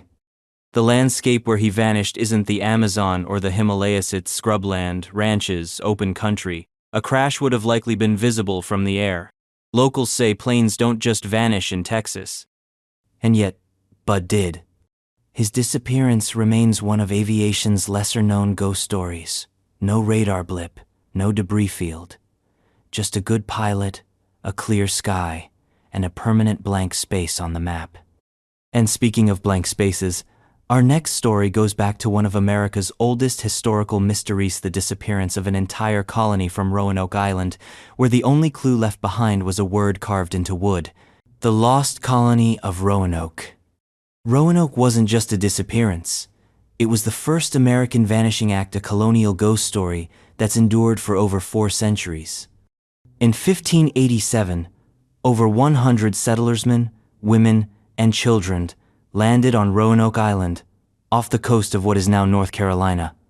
They were there to start England's first permanent colony in the New World. Their governor, John White, sailed back to England later that year to get supplies. Due to war with Spain, White's return was delayed for 3 long years. When he finally returned in 1590, the settlement was abandoned. No people, no bodies, no signs of struggle. The houses had been carefully dismantled, not destroyed. The only clue was the word Crotone carved into a fence post, and the letters Crow etched into a nearby tree. White had told the colonists that if they moved, they should carve a message, and if they were in danger, they should add a cross. No cross was found. He assumed they had gone to Croatoan Island, now Hatteras Island, where a friendly indigenous tribe lived. But a storm prevented him from searching, and he never returned. Since then, the theories have multiplied. Assimilation into local tribes, disease, massacre, starvation, even supernatural disappearance. No definitive evidence has ever emerged. DNA tests, excavations, and archaeological digs continue to this day. But the fact remains, over 100 people simply evaporated from the historical record. Roanoke remains the original American mystery, a tale of new beginnings swallowed by the unknown. A colony erased, a fence post clue, and a ghost town long before the West was even won. And next, we drift across the Atlantic into maritime horror, where a ship named the Mary Celeste was found adrift in 1872, fully intact, fully stocked, and completely crewless. The crew of the Mary Celeste. It was the 5th of December, 1872, when the British brig DEI Gracia spotted a vessel drifting listlessly in the Atlantic, halfway between the Azores and Portugal. The ship was the Mary Celeste, an American merchant brigantine, en route from New York to Genoa. Her sails were tattered, but intact. Her cargo of industrial alcohol untouched. Food and supplies were plentiful. Her lifeboat was missing. But the most jarring detail? Not a single soul was aboard. The captain, his wife and child, and 7 experienced sailors all vanished. There were no signs of violence, no blood, no struggle. The crew's belongings were undisturbed. The ship's logbook had entries up to 10 days prior, suggesting the voyage had gone smoothly. The last entry was banal, then nothing. Theories ran wild. Mutiny, pirates, giant squids, seaquakes, poison from alcohol fumes, but none stuck. The lifeboat theory that the crew abandoned ship voluntarily never made sense. Why would seasoned sailors leave a seaworthy vessel with all their supplies intact? And where did they go? None of them were ever found. The Mary Celeste became a floating riddle. It wasn't wrecked or looted. It just floated on, a ghost ship with its mystery intact. Later, inquiries found no foul play. Salvage hearings were inconclusive. Writers embellished the tale-spinning yarns of hauntings and hexes, but the core facts remained chillingly ordinary. A ship, stocked and strong, left alone in the middle of the sea, as if something called the crew away, all at once, something urgent, final, and silent. And from sea silence, we now move to Mountain Silence, Colorado, 1974, where Frank Doc Doherty vanished in a familiar place, just a few miles from safety, and was never seen again. Frank Doc Doherty.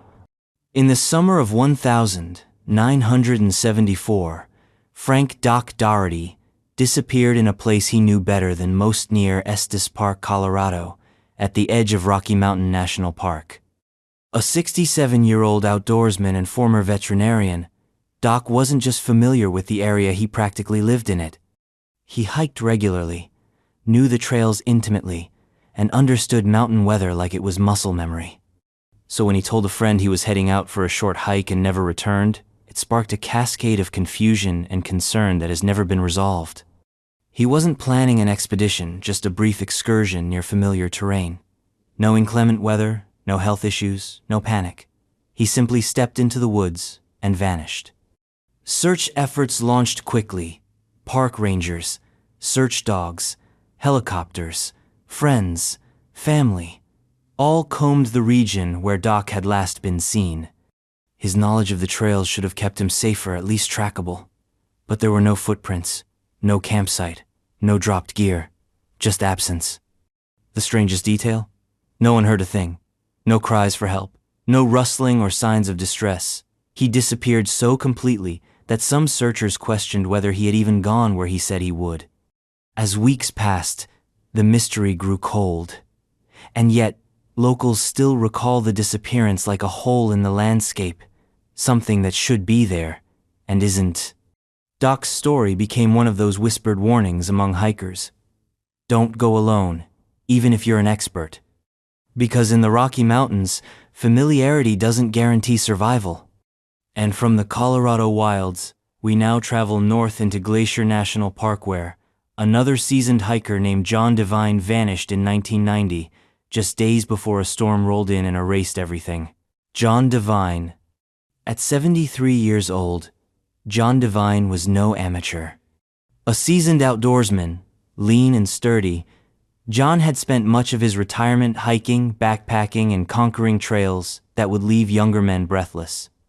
In September 1990, he set out into Glacier National Park with plans to summit Mount Reynolds. He was traveling with his son, who stayed behind that day due to illness. John went alone, intending to meet back at their campsite that evening. He never returned. His disappearance kicked off one of the largest search operations in the park's history. Over 50 people were deployed, including helicopters, dogs, and mounted units. For days, they scoured every known trail leading up to and around the mountain. Then a snowstorm hit. Just days into the search, weather conditions turned lethal. Heavy snow, freezing temperatures, zero visibility. It was as if the mountain had shut its doors. Despite the weather, teams pushed on, risking frostbite and falls to find a trace of John. But there was nothing. Not a scrap of gear, not a footprint, not even an indication that he'd made it very far. It was as if the park had swallowed him before he even began his ascent. To this day, his remains have never been found. Some believe he fell into a hidden crevasse or was covered by snow before search teams could locate him. Others think he may have been disoriented and wandered far off course. But the timing, the sudden weather shift, feels like more than coincidence. John Devine became another name on the park's list of ghosts, a man who spent his life mastering the wild and in one final act was claimed by it. And the park wasn't done, because the very next year, in almost the same area, a young hiker named Jimmy Jeng would vanish in near-identical fashion. James, Jimmy, Jeng. In July 1991, 24-year-old James Jimmy Jeng entered Glacier National Park for a solo hike and walked directly into a mystery that mirrored the previous year's vanishing. Jimmy wasn't a survivalist, but he was healthy, intelligent, and prepared. He'd visited the park with friends and decided to explore a side trail by himself. He left with basic gear and promised to be back within a few hours. He didn't come back. Initial searches focused on the area he was last seen, near Two Medicine Lakian area, known for steep drop-offs, narrow trails, and grizzly bear sightings. But even in treacherous terrain, you usually find something. Broken branches, torn clothing, tracks. There was none of that. The search intensified. Helicopters flew over ridges. Drones and dog teams combed the forest. Rangers knocked on every hiker's tent for days, checking photos and records. Nothing. It was déjà vu. Another disappearance in a nearly identical zone. Another young, fit person with no history of mental health issues, no motive to vanish, just gone. Park officials labeled it an unsolved missing person case, and it quietly joined a growing list. No national news, no major outcry, just another notch in Glacier's ledger of disappearances. Some locals began to wonder if something more was at play: hidden crevasses, unmarked caves, or a predator that left no trace. Others leaned into the paranormal, portals, curses, time slips. But theories didn't bring Jimmy home. His name sits on the park's cold case wall, and the path he walked remains open, an ordinary trail, where extraordinary vanishings now echo with silence. And now, we descend south to Arizona once more, this time to the Grand Canyon, where a man named David R. Hughes disappeared without a ripple in one of America's most awe-inspiring and lethal natural wonders. David R. Hughes. In the dry heat of May 2002, David R. Hewson, experienced 48-year-old hiker and avid outdoorsman, descended into the Grand Canyon with plans as clear as the sky above him. He was fit, smart, and had made this journey before. He was heading from Grandview Point down the Grandview Trail to Horseshoe Mesa, a challenging route, but not one that should have posed a major threat. He signed into the trailhead log. He wore appropriate gear. He carried enough water and had prepared for the trek. Witnesses saw him hiking alone, heading deeper into the canyon. And then, nothing. When Hughes failed to return, a massive search was launched. The National Park Service coordinated air and ground efforts. Rangers traced every offshoot trail, every side canyon, every water source. But they found no signs. Not a boot print, not a backpack, no signs of animal activity. The search spanned over 70 square miles of the canyon's backcountry terrain and yet yielded not even a thread of clothing. The trail he'd taken was dry and exposed, but not deadly for someone as capable as Hughes. Temperatures were high, but within the limits of manageable with hydration. And still, the earth seemed to swallow him whole. The Grand Canyon has claimed hundreds of lives over the years, but David's case was different. It wasn't a heat stroke. It wasn't a misstep off a cliff. It wasn't a lost hiker wandering off course. It was a complete erasure of presence. Even decades later, his case remains one of the canyon's most frustrating mysteries. A well-planned hike, a signed log, a fit man, and then a vanishing so surgical it left seasoned rangers dumbfounded. And now, from red rock cliffs and burning sun, we enter the misty forests of Olympic National Park where, in 1971, Cherry Ann Robinson stepped into nature and never came out. Cherry Ann Robinson. July 1971. Cherry Ann Robinson was 19, lively and optimistic, traveling through Washington's Olympic Peninsula with friends. The plan was simple: a camping trip in one of the most breathtaking remote forests in the Country Olympic National Park. Towering evergreens, fog-laced valleys, and silence broken only by streams and birdsong. She and her group were staying at a campsite not far from the popular Hoh Rainforest Trail system. One morning, Cherry said she was going for a short walk. Not far, just a stretch of the legs before breakfast. She wasn't carrying gear. She wasn't planning to be gone more than 20 minutes. She never came back. Searches began within hours. Her friends, then park rangers, then helicopters, dogs, and volunteers fanned out through the dense woods. Olympic isn't just scenes. It's a tangled wall of moss, cliffs, rivers, and thick undergrowth that can turn a 100-yard walk into a labyrinth. But Cherry had walked in daylight, on a familiar path, with other campers around, and yet she disappeared without a whisper. Her disappearance baffled everyone. No signs of a struggle, no clear place to fall or hide. The terrain was challenging, yes, but it wasn't supposed to be fatal to someone just stepping off the trail. Decades later, no trace of Cherry has ever been recovered. Her story faded from headlines, but lingered in the minds of locals and rangers. They still mention her name when warning new hikers, the girl who went for a stroll and never returned. And Olympic would claim others. Next, we move forward to 2005, when Robert G. Barron walked into Utah's Zion National Park and became another soul claimed by the rocks, cliffs, and deadly silence of the high desert. Robert G. Barron. In November 2005, Robert G. Barron entered Zion National Park, Utah, during one of its quieter seasons. The crowds had thinned, the sun had softened.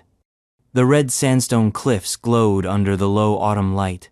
Barron, a 50-year-old hiker from New York, was a solo traveler, independent, confident, and no stranger to backcountry trails.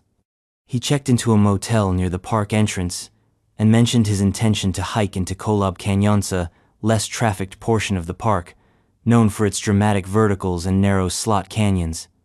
Rugged, scenic, but manageable with experience. He didn't check out. When motel staff noticed his prolonged absence, they reported it. Rangers found his car at the trailhead untouched, locked, and waiting. There was no sign he'd returned. No calls made. No notes left behind. The initial search turned urgent. Days of helicopters circling, volunteers and professionals walking side canyons and dry creek beds. Kolob Canyons is known for sudden weather shifts and hidden drops. But the conditions that week were mild. No rain, no high wind, nothing that would explain a clean wipeout. Despite intense efforts, no trace of Barron was ever found. Not a water bottle, not a hiking stick, nothing. Some theorized a misstep, a fall into one of the hidden crevices.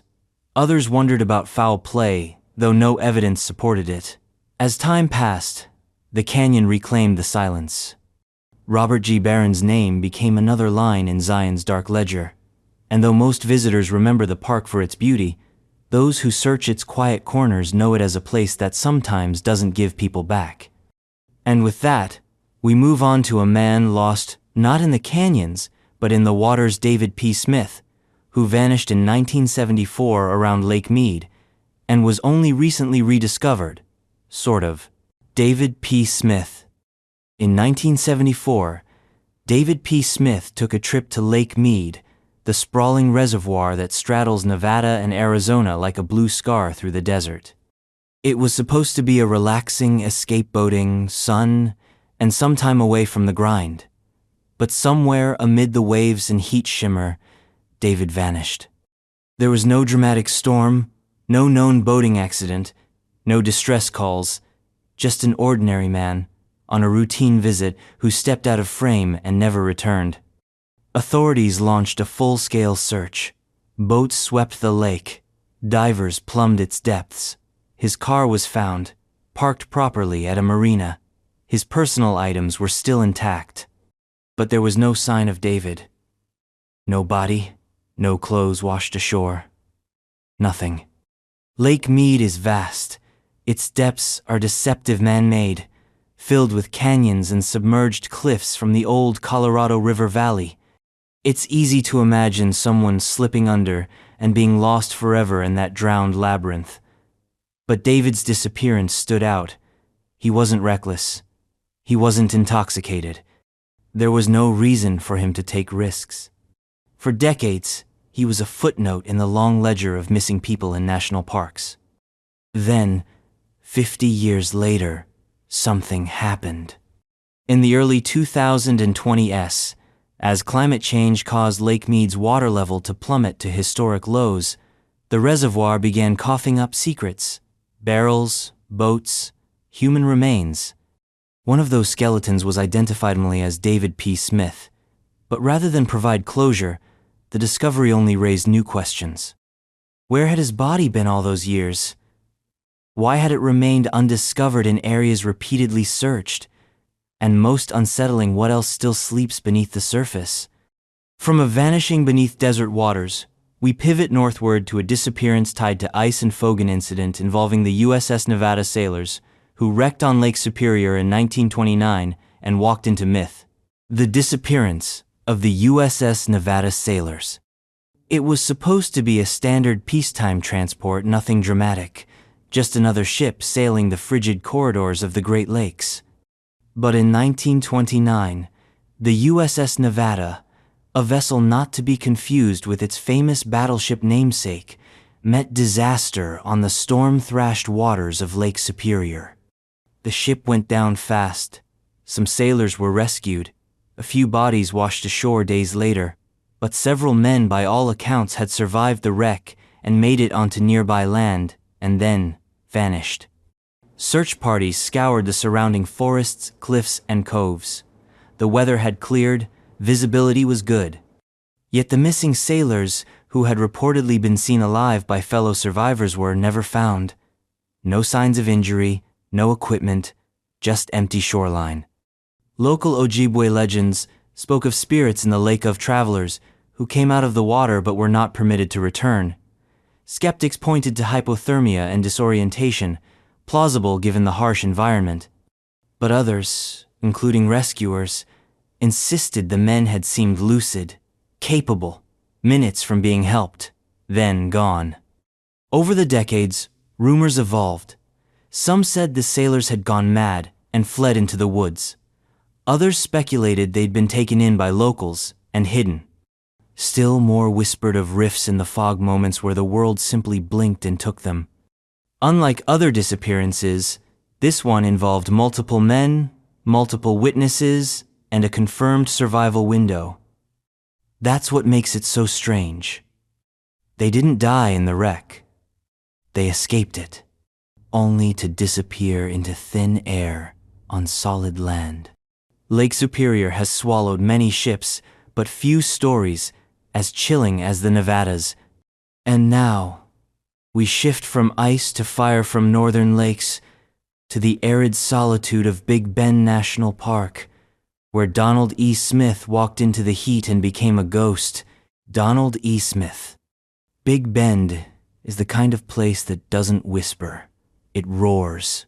Heat, wind, cliffs, and silence that howls louder than traffic. In March 2008, Donald E.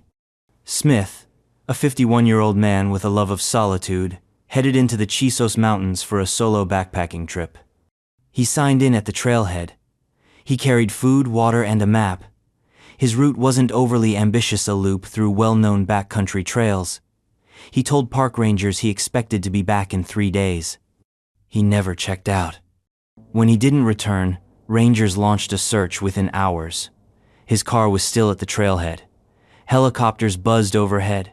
Foot teams moved out across the desert. But what they found was eerie.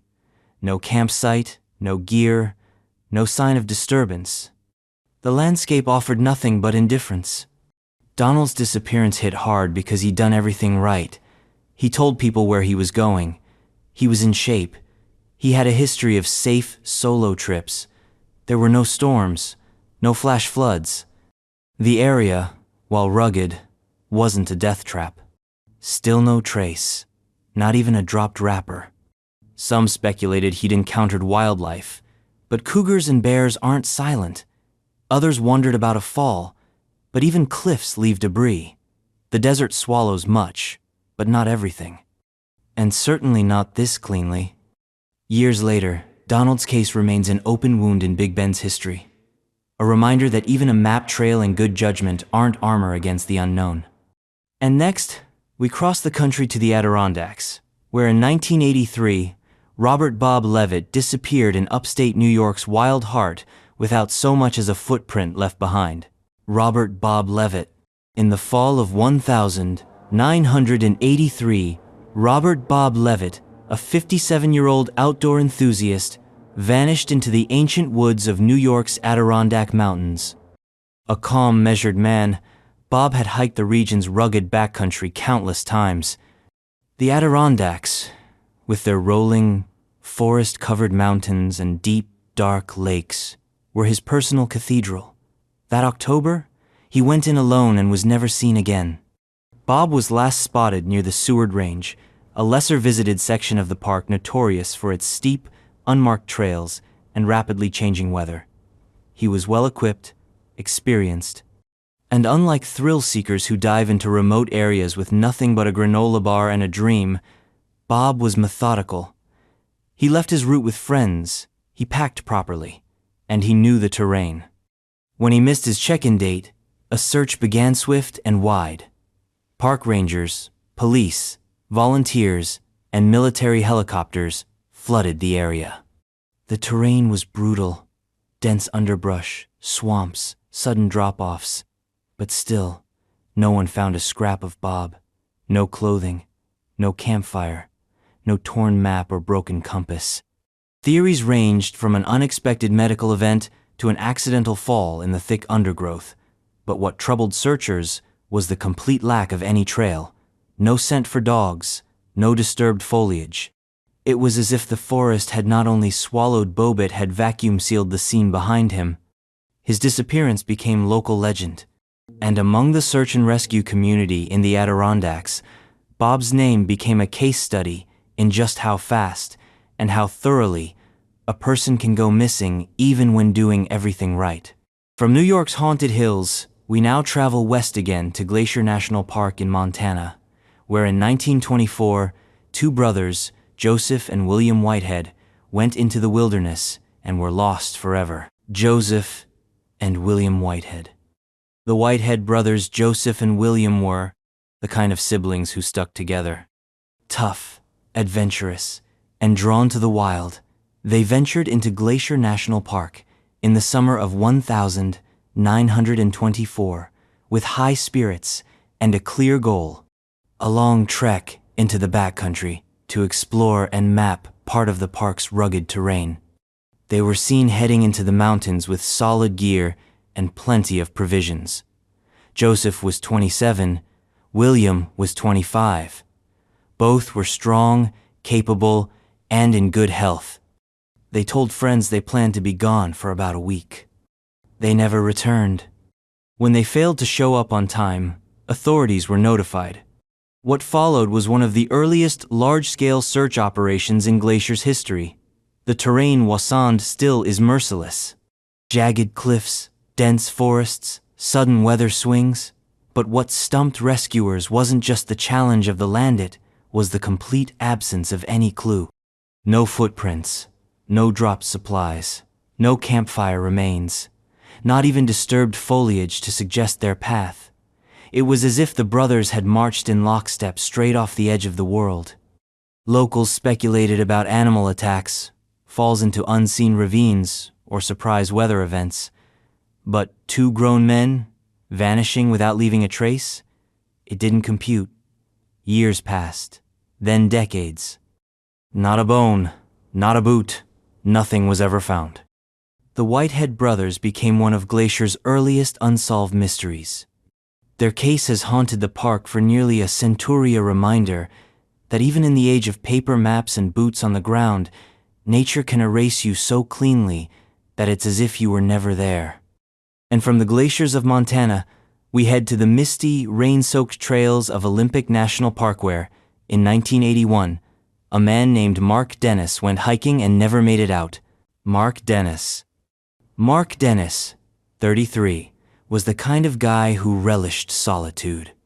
A lover of nature and long walks in the wild, he ventured out into Olympic National Park in the summer of 1981 on a solo backpacking trip. It wasn't unusual. He'd done this before. He even left a note with his expected route and return date. The trail he picked wound through some of the most remote parts of the park lush, with moss, fern-choked valleys, and waterfalls that seemed to appear out of nowhere.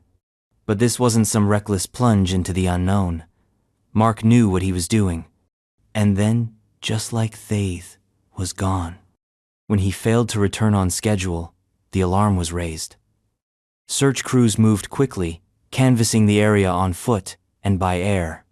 Olympic, while beautiful, is notorious for swallowing up noise, light, and people.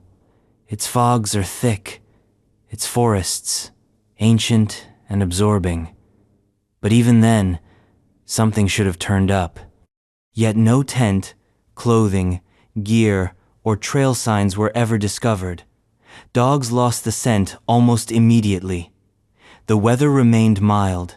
There were no storms, no rock slides. Just a man who walked into the trees and didn't come back. Some whispered about cougars or sudden medical emergencies. Others leaned toward stranger explanations. The case quickly went cold. Mark Dennis became another name on the long, unofficial list of people who disappear inside Olympic's moss-draped corridors. Not the first, definitely not the last.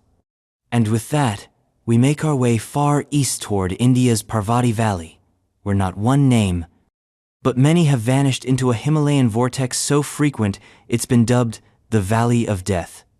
Our next case explores one of its most famous anonymous ghosts, the hiker in the Parvati Valley. The hiker in the Parvati Valley. There are places on Earth where people vanish with such disturbing regularity that they gain a reputation all their own. India's Parvati Valley is one of them. Nestled deep in Himachal Pradesh, this stretch of Himalayan wilderness is stunning rivers fed by glaciers, pine-covered ridges, and ancient temples dotting isolated slopes. But since the early 2000s, it's become known for something else. Missing backpackers. Dozens. Maybe more. And among them, one case stands out not for who vanished, but for how completely the valley swallowed even their identity. The hiker, as many locals call him, was a European tourist, early 20s, backpack, standard gear. He checked into a guest house in Kasol, a popular stop along the valley's hippie trail. Friendly, quiet. He left one morning, heading toward the trails that lead to Kirganga, famous for its hot springs and spiritual views. He never came back. The guest house owner filed a report. Other travelers recalled chatting with him at breakfast. But beyond that, the details blur. No last name confirmed, no nationality pinned down. No passport left behind. Just a vague memory of a smiling stranger who said he'd be back by sundown. Search efforts were limited. Language barriers, red tape, vanishing paperwork. He became part of a paternal long line of solo trekkers who went for a walk in the Parvati Valley and exited history. Local guides call the region the Valley of Shadows. Theories abound: banditry, wild animals, hidden cults, treacherous trails, or even something more metaphysical. But the fact remains. This hiker, whose name no one seems to fully remember, has come to symbolize the valley's eerie appetite for the untraceable. And next, we widen the lens from one vanishing to many those unnamed tourists who disappeared across the wild, fractured beauty of Patagonia, where borders blur and maps mean little. The disappearance of tourists in Patagonia. Patagonia is a land of giants, endless sky, endless wind, and landscapes that swing from glaciers to deserts in the span of a drive. Stretching across the southern reaches of Argentina and Chile, it's a siren's call to adventurers particularly, backpackers hungry for wilderness and silence. But silence has a price. And over the past few decades, a chilling pattern has emerged.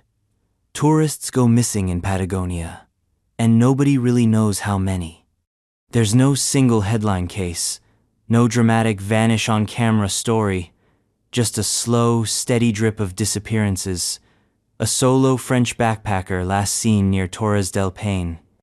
A German couple who left a note with friends before heading into the mountains near El Chaltenand never came back. A Japanese traveler spotted boarding a local bus to the steppe. Unconfirmed, unresolved, uninvestigated. Part of the problem is the size. Patagonia isn't just remotates vast in a way that laughs at search teams. Winds can strip away scent trails. Mountains hide footprints. Rivers surge high with meltwater and drag anything down into the deep. And when you add language barriers, sparse local infrastructure, and a revolving door of international hikers, the math of a mystery becomes almost unsolvable. Locals have theories that some of the missing fell victim to the terrain, that others crossed paths with smugglers or wandered into politically sensitive zones. But the unnerving part is that many of these disappearances occur on well-traveled routes, known trails, tourist-approved hikes, in daylight, the kind of hikes where people are supposed to come back. From the wide-open spaces of Patagonia, we travel into the tight, choking wild of the Amazon where, in the 1990s, two brothers, Jesse and Scott Allen, entered the green inferno of Brazil and vanished into its endless, breathing mystery. Jesse and Scott Allen. The Amazon doesn't play by the same rules as the rest of the world. It breathes, it moves, it conceals. In the early 1990s, Jesse and Scott Allen, American brothers in their 20s, entered this living labyrinth. They were seasoned travelers, fascinated by indigenous cultures and the untamed wild. Their goal: explore a remote tributary in northern Brazil and visit communities barely touched by modernity. They were last seen boarding a motorized canoe headed upriver with minimal gear and a local guide. They sent a final postcard to family. "All's good. This place is incredible." That was the last anyone heard from them. Weeks passed, then months. No calls, no letters, no credit card activity. Their families contacted embassies, triggered international alerts. A search began, but the jungle had already closed around them. Investigators faced a wall of problems: dense vegetation, aggressive wildlife, limited access, and conflicting stories from local sources. The guide they'd hired had no registered identity. Some villagers said they'd seen the brothers. Others denied they ever passed through. Stories mutated.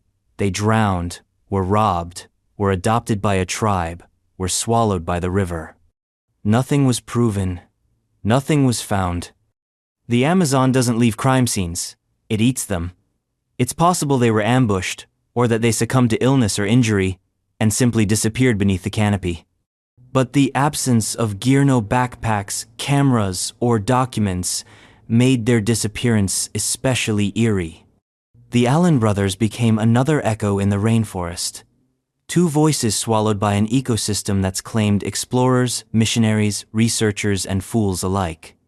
And from the relentless green grip of the Amazon, we move to the chillier shadows of the American Northwest, where James H. Jim Steinbrenner went missing in the vast silence of Bridger-Teton National Forest. James H. Jim Steinbrenner. In 1980, James H. Jim Steinbrenner entered the Bridger-Teton National Forest of Wyoming and simply didn't come back. A veteran outdoorsman in his 60s, Jim wasn't a reckless hiker or weekend wanderer. He was experienced, deliberate, and respected nature's rules. He'd ventured out alone into this vast, rugged expanse before deep gorges, cold mountain rivers, grizzly country, and always returned with stories, gear intact, and a healthy dose of caution in his eyes. But on that day in late summer, the wilderness took him, and it never gave him back. His plan was straightforward: a multi-day trip, familiar trail loops, and a return date noted to friends. He wasn't trying to summit a remote peak or bushwhack into oblivion. This was a standard solo backcountry experience, one he'd done many times before. When he failed to return, the alarm went up.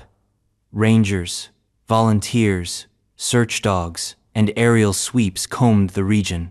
Nothing, not a scrap. His truck was found at the trailhead, parked neatly. His name was signed in the register. That's where the trail ends. Steinbrenner's case is notable not just for his experience, but for the eerie quiet around it. There was no weather event, no sign of animal attack, no dropped gear or clear path. The forest simply absorbed him. Decades later, not a single clue has surfaced. It's one of Bridger, Teton's oldest and most inexplicable missing person Kasesa man, who played by every rule, walked every marked trail, and disappeared as if he never existed.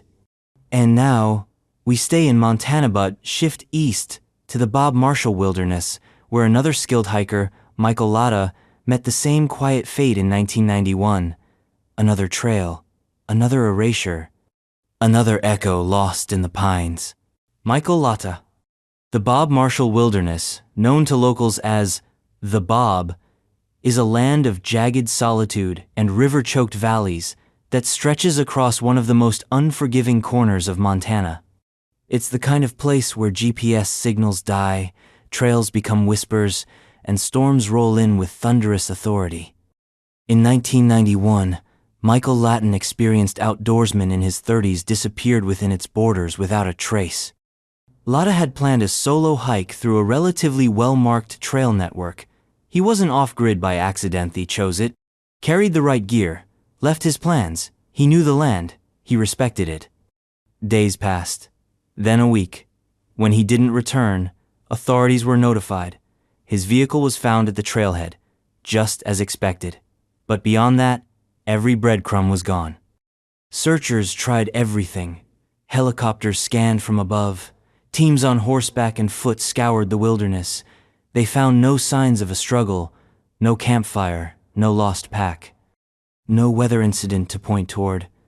The land had wiped itself clean behind him. What made Latta's case more unsettling was that it was hardly the first in the Bob. Several disappearances had occurred in the area before and since each, with eerily similar patterns. Solo hiker, standard route, complete vanishing. Locals began to speak of certain ridgelines and valleys as bad ground, places where compasses spin and hikers feel watched. No hard evidence, just hard patterns. And Michael Latta's name is now carved in that same stone of mystery. But the forest wasn't done. 2 years later, in nearly the same region, another man, Thomas G. Henderson, would follow in his footsteps and vanish just as cleanly. Thomas G. Henderson. 2 years after Michael Latta's disappearance, the Bob Marshall Wilderness took another. Thomas G. Henderson was 38 years old in 1993. A contractor from Idaho with a weekend warrior's soul and a deep respect for the natural world, he entered the Bob for a week-long trip alone. Henderson, like Latta, was prepared. He'd mapped his route, notified his family, packed properly, and double-checked the forecast. He was last seen near the South Fork of the Flathead Rivera, stunning but remote corner of the wilderness. And then, silence. No radio contact, no return. His camp was never found. His trail was cold before anyone even knew to look. What confounded searchers was the sense of déjà vu. The parallels with Latta's case were undeniable. Same region, same profile, same lack of evidence. Henderson had vanished without resistance, without warning, and without leaving even a hint of his fate. Search teams deployed again. Helicopters traced his intended loop. Ground teams probed nearby valleys and stream beds.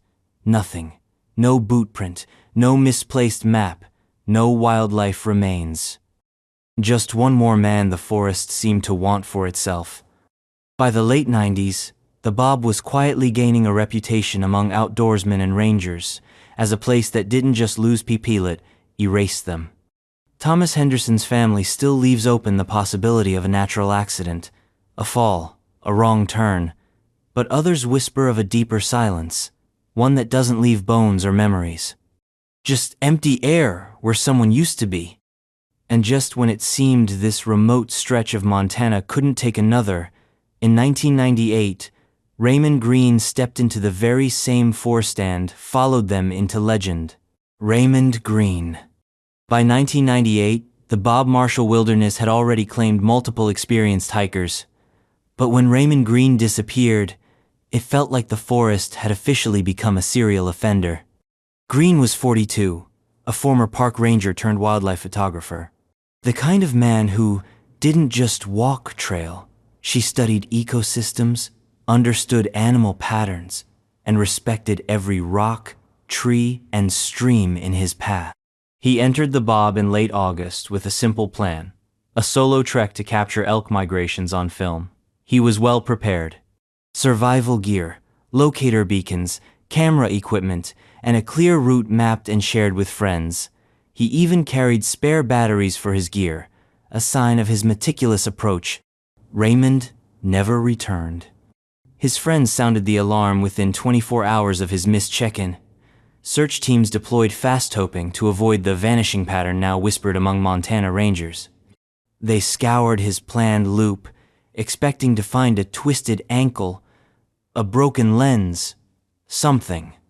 They found nothing. His campsite was never located. No sign of fire use. No food caches. His camera equipment never surfaced. It was as if he had never set foot in the forest at all. By this point, theories had moved beyond coincidence. Was there a serial killer targeting hikers in the Bob? Was there a geographic anomaly? Or was something more elemental at work, something that preyed on people in silence?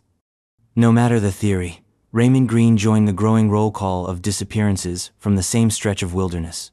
Different years, same region, same profile, same blank page where answers should be.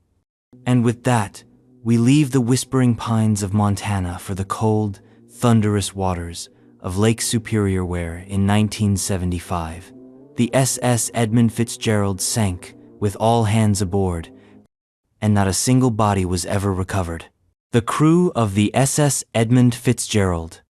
It was one of the worst maritime disasters in the history of the Great Lakes and one of the most enduring mysteries.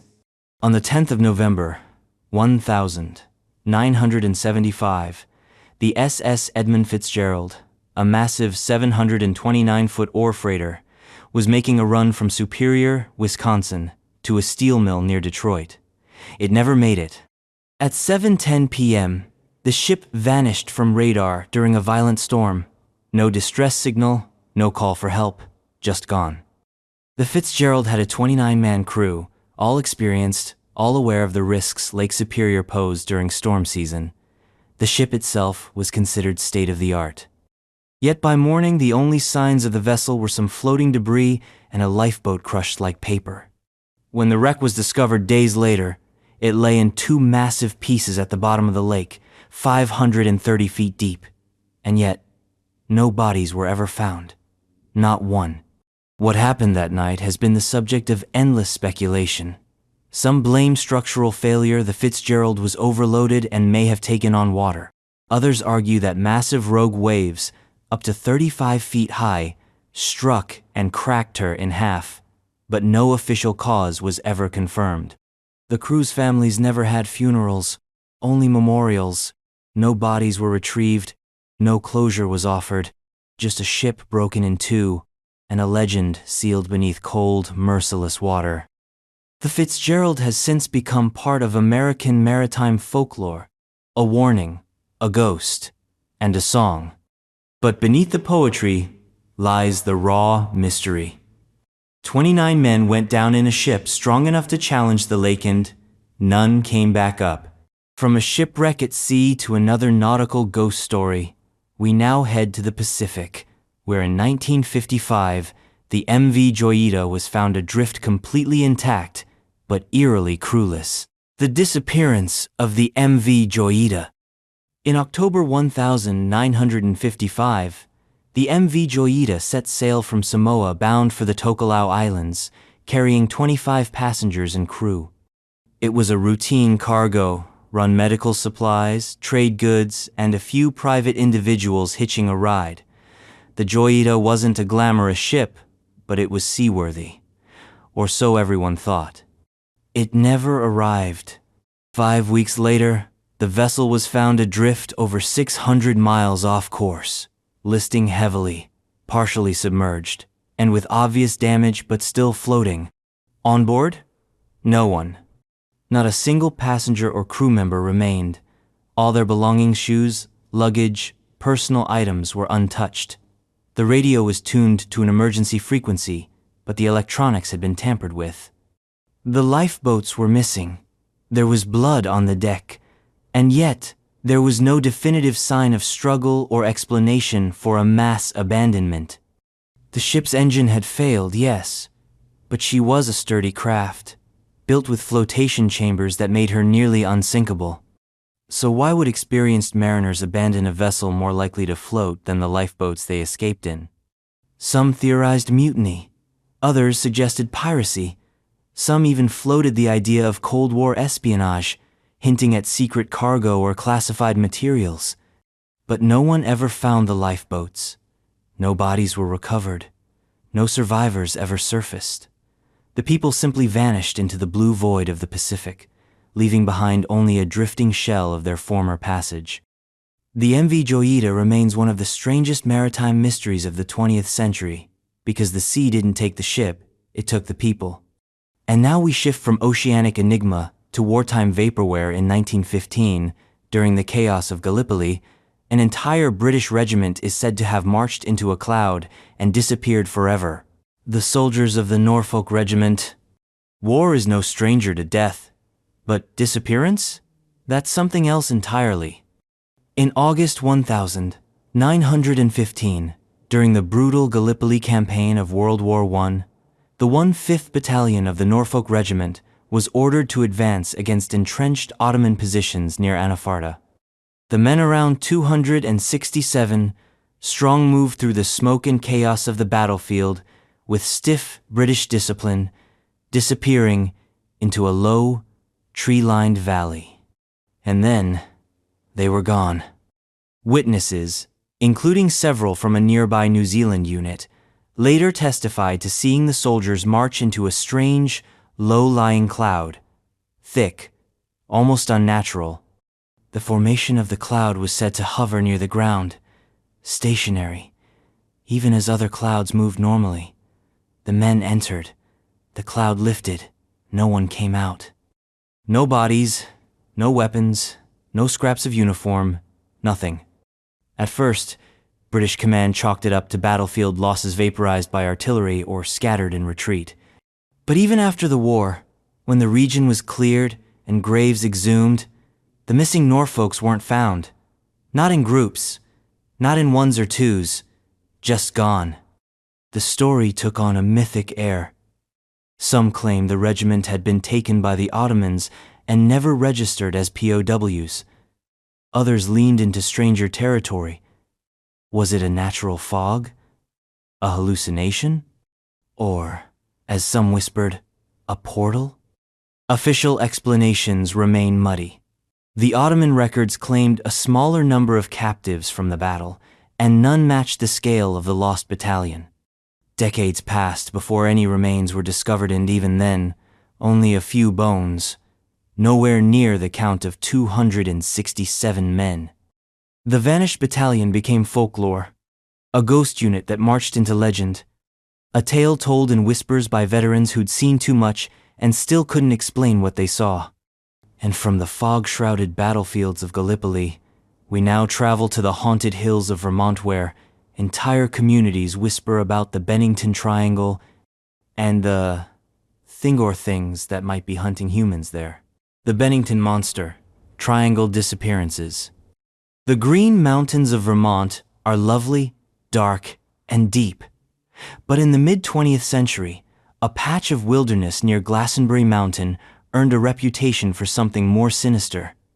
They called it the Bennington Triangle, a stretch of land that seemed to specialize in unsolved vanishings. The disappearances began in earnest in 1945 and continued into the 1950s.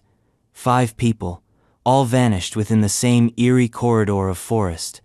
None of them had connections to one another. Different ages, genders, reasons for travel, but each walked into the woods and simply disappeared. There was Mitty Rivers, an experienced hunting guide who vanished while leading a group in 1945. 1 second, he was ahead of the group. The next, he was gone. In 1946, 18-year-old Paula Weldon went out for a hike on the long trail. Multiple witnesses saw her along the path, but she never came home. A massive search ensued. Air support, dogs, volunteers, no sign. It became a national story. Nothing was ever found. Next came James Tedford in 1949, who disappeared not in the woods, but on a bus. He was returning to a veteran's home. Multiple passengers confirmed he was on the vehicle mid-route. When it pulled into town, his seat was empty, his belongings untouched. Then came Paul Jepson in 1950, a young boy who disappeared while playing near a dump site. His mother turned her back for seconds. He was never seen again. Same year, Freda Langer went missing during a family outing. Her body was the only one recovered months later in an area that had been searched thoroughly. Theories ran wild: serial killer, bear attacks, foul play. But patterns didn't fit. Time gaps were too long. The terrain had already been searched. Paranormal whispers took root. Vortexes, creatures, Native American curses, even the infamous Bennington monster. Whatever the cause, something about that land feels wrong. And speaking of wrong, our next stop is a real-world horror story. Australia's backpacker murders where some of the bodies were found, but the manner of their deaths remains a haunting enigma. The Australian backpacker murders victims. In the 1990s, Belanglo State Forest became a place of fear. Thick with eucalyptus and pine, the forest sits just outside Sydney, isolated, yet accessible. It was supposed to be a recreational area. Instead, it became the final resting place for at least 7 backpackers. The case is often attributed to serial killer Ivan Milat, who was convicted in 1996. But even with a conviction, many questions remain, not just about how the victims were killed, but how they vanished in the first place. The victims, mostly young travelers, had been hitchhiking across Australia. Some were last seen near highways. Others left notes about their destinations. And then, nothing. Their bodies were later discovered deep in Belanglo Forest. Not just dumped, arranged. Some were decapitated, some bound, some stabbed dozens of times. The savagery suggested ritual or rage, or both. The forest floor was their tomb. Their bones told stories of extended torment. Their possessions were scattered, sometimes burned, sometimes deliberately placed miles away. But here's the twist. Several cases still don't quite line up with Milat's profile. Some disappearances occurred while Milat was verifiably elsewhere. Others suggest multiple perpetrators. Some investigators believe the forest has more secrets, more graves, and possibly more killers. The forest itself has become a grim icon. Locals avoid it. Campers report strange sounds. Tourists are warned against wandering off-trail. Even after Milat's death, mystery clings to the place like fog. Did he act alone? Were there accomplices? Are their victims still undiscovered? And with that, we head to the final frontier of the Pacific Northwest, where in 1992, a Canadian hiker named Darren Hebert entered the remote trails of Pacific Rim National Park Reserve and stepped straight off the map. Darren Hebert. In 1992, Darren Hebert set out into the moss-draped, wave-battered wilderness of Pacific Rim National Park Reserve on Vancouver Island, British Columbia. It was supposed to be a peaceful solo hike and escape into nature's cathedral of mist, cedar, and crashing surf. Darren, 33, was no amateur. He was familiar with the coast, experienced in backcountry trekking, and known to his friends as careful, prepared, and grounded. He parked at the trailhead, checked the weather, packed accordingly. The trail he chose? The West Coast Trail, a 75-kilometer gauntlet of rainforest, suspension bridges, muddy ravines, and beachfronts battered by tide. Not for beginners, but well-marked, well-traveled. And well within his skill set. He was never seen again. When he didn't return home, his family contacted authorities. His car was still at the lot. Rangers were dispatched. Search teams combed the trail. Helicopters swept the forest canopy and coastlines. Dogs followed faint trails but lost them within hours. What made Darren's case especially strange was the lack of any recovery. Most who go missing on the West Coast Trail are eventually found wounded, delayed, or tragically deceased. But Darren? No gear. No scraps. No body. Just gone. Speculation churned. A fall from a cliff into the ocean? Possible, but waves usually spit something back. Animal attack? Unlikely predators leave evidence. Misstep or disorientation? Perhaps. But this was a man who respected trail margins and carried signal flares. And yet, the sea and the forest remained silent. To this day, hikers still pass his last known route, unaware they're walking the edge of one of British Columbia's most enduring ghost stories. And now, for our final Mysteria case that has no name, no face, and no official file. Just whispers. A remote place known only as California's Lost Coast, where even the wild can't keep count of the people it swallows. The unnamed hikers of the Lost Coast. There's Remote and then there's the Lost Coast. Stretching across Northern California's Humboldt and Mendocino counties, this stretch of coastal wilderness earned its name because engineers once deemed it too rugged to tame with highways. The result? A place that still feels untouched, unreal, and, some say, hungry. Over the years, a series of disappearances have been quietly logged, reported by friends, families, or sometimes not at all, hikers, campers, off-grid nomads, most with little digital footprint, some experienced, some naive, all gone. The stories vary. A backpacker who was last seen walking the bluffs and never reached his next stop. A woman whose tent was found neatly packed, but no sign of her leaving camp. A couple who posted daily photos on social media, then radio silence mid-trip. No storm, no sign of foul play, just silence. The region's topography doesn't help. Sheer cliffs, sudden tides, and dense woods where you can hear waves but not find the shore. Some trails are barely marked. Others vanish under rock slides or become impassable without warning. Add to that the Isolationo cell service. Few other hikers say it's the perfect place to vanish without fanfare. Local law enforcement keeps sparse records. Some families report their loved ones only to be met with bureaucratic shrugs. No evidence of a crime, no obvious leads, no body, no case. But the rumors swirl, of strange lights in the fog, of sudden feelings of dread, of hearing footsteps where there are none, and of that final silence thick, crushing, total. There are no names for these final missing, no dates on plaques, just the enduring suspicion that something out there watches, waits, decides. And thus, our journey ends not with a bang, but with a fade, into mist, into trees, into silence, into the dark heart of the unexplained.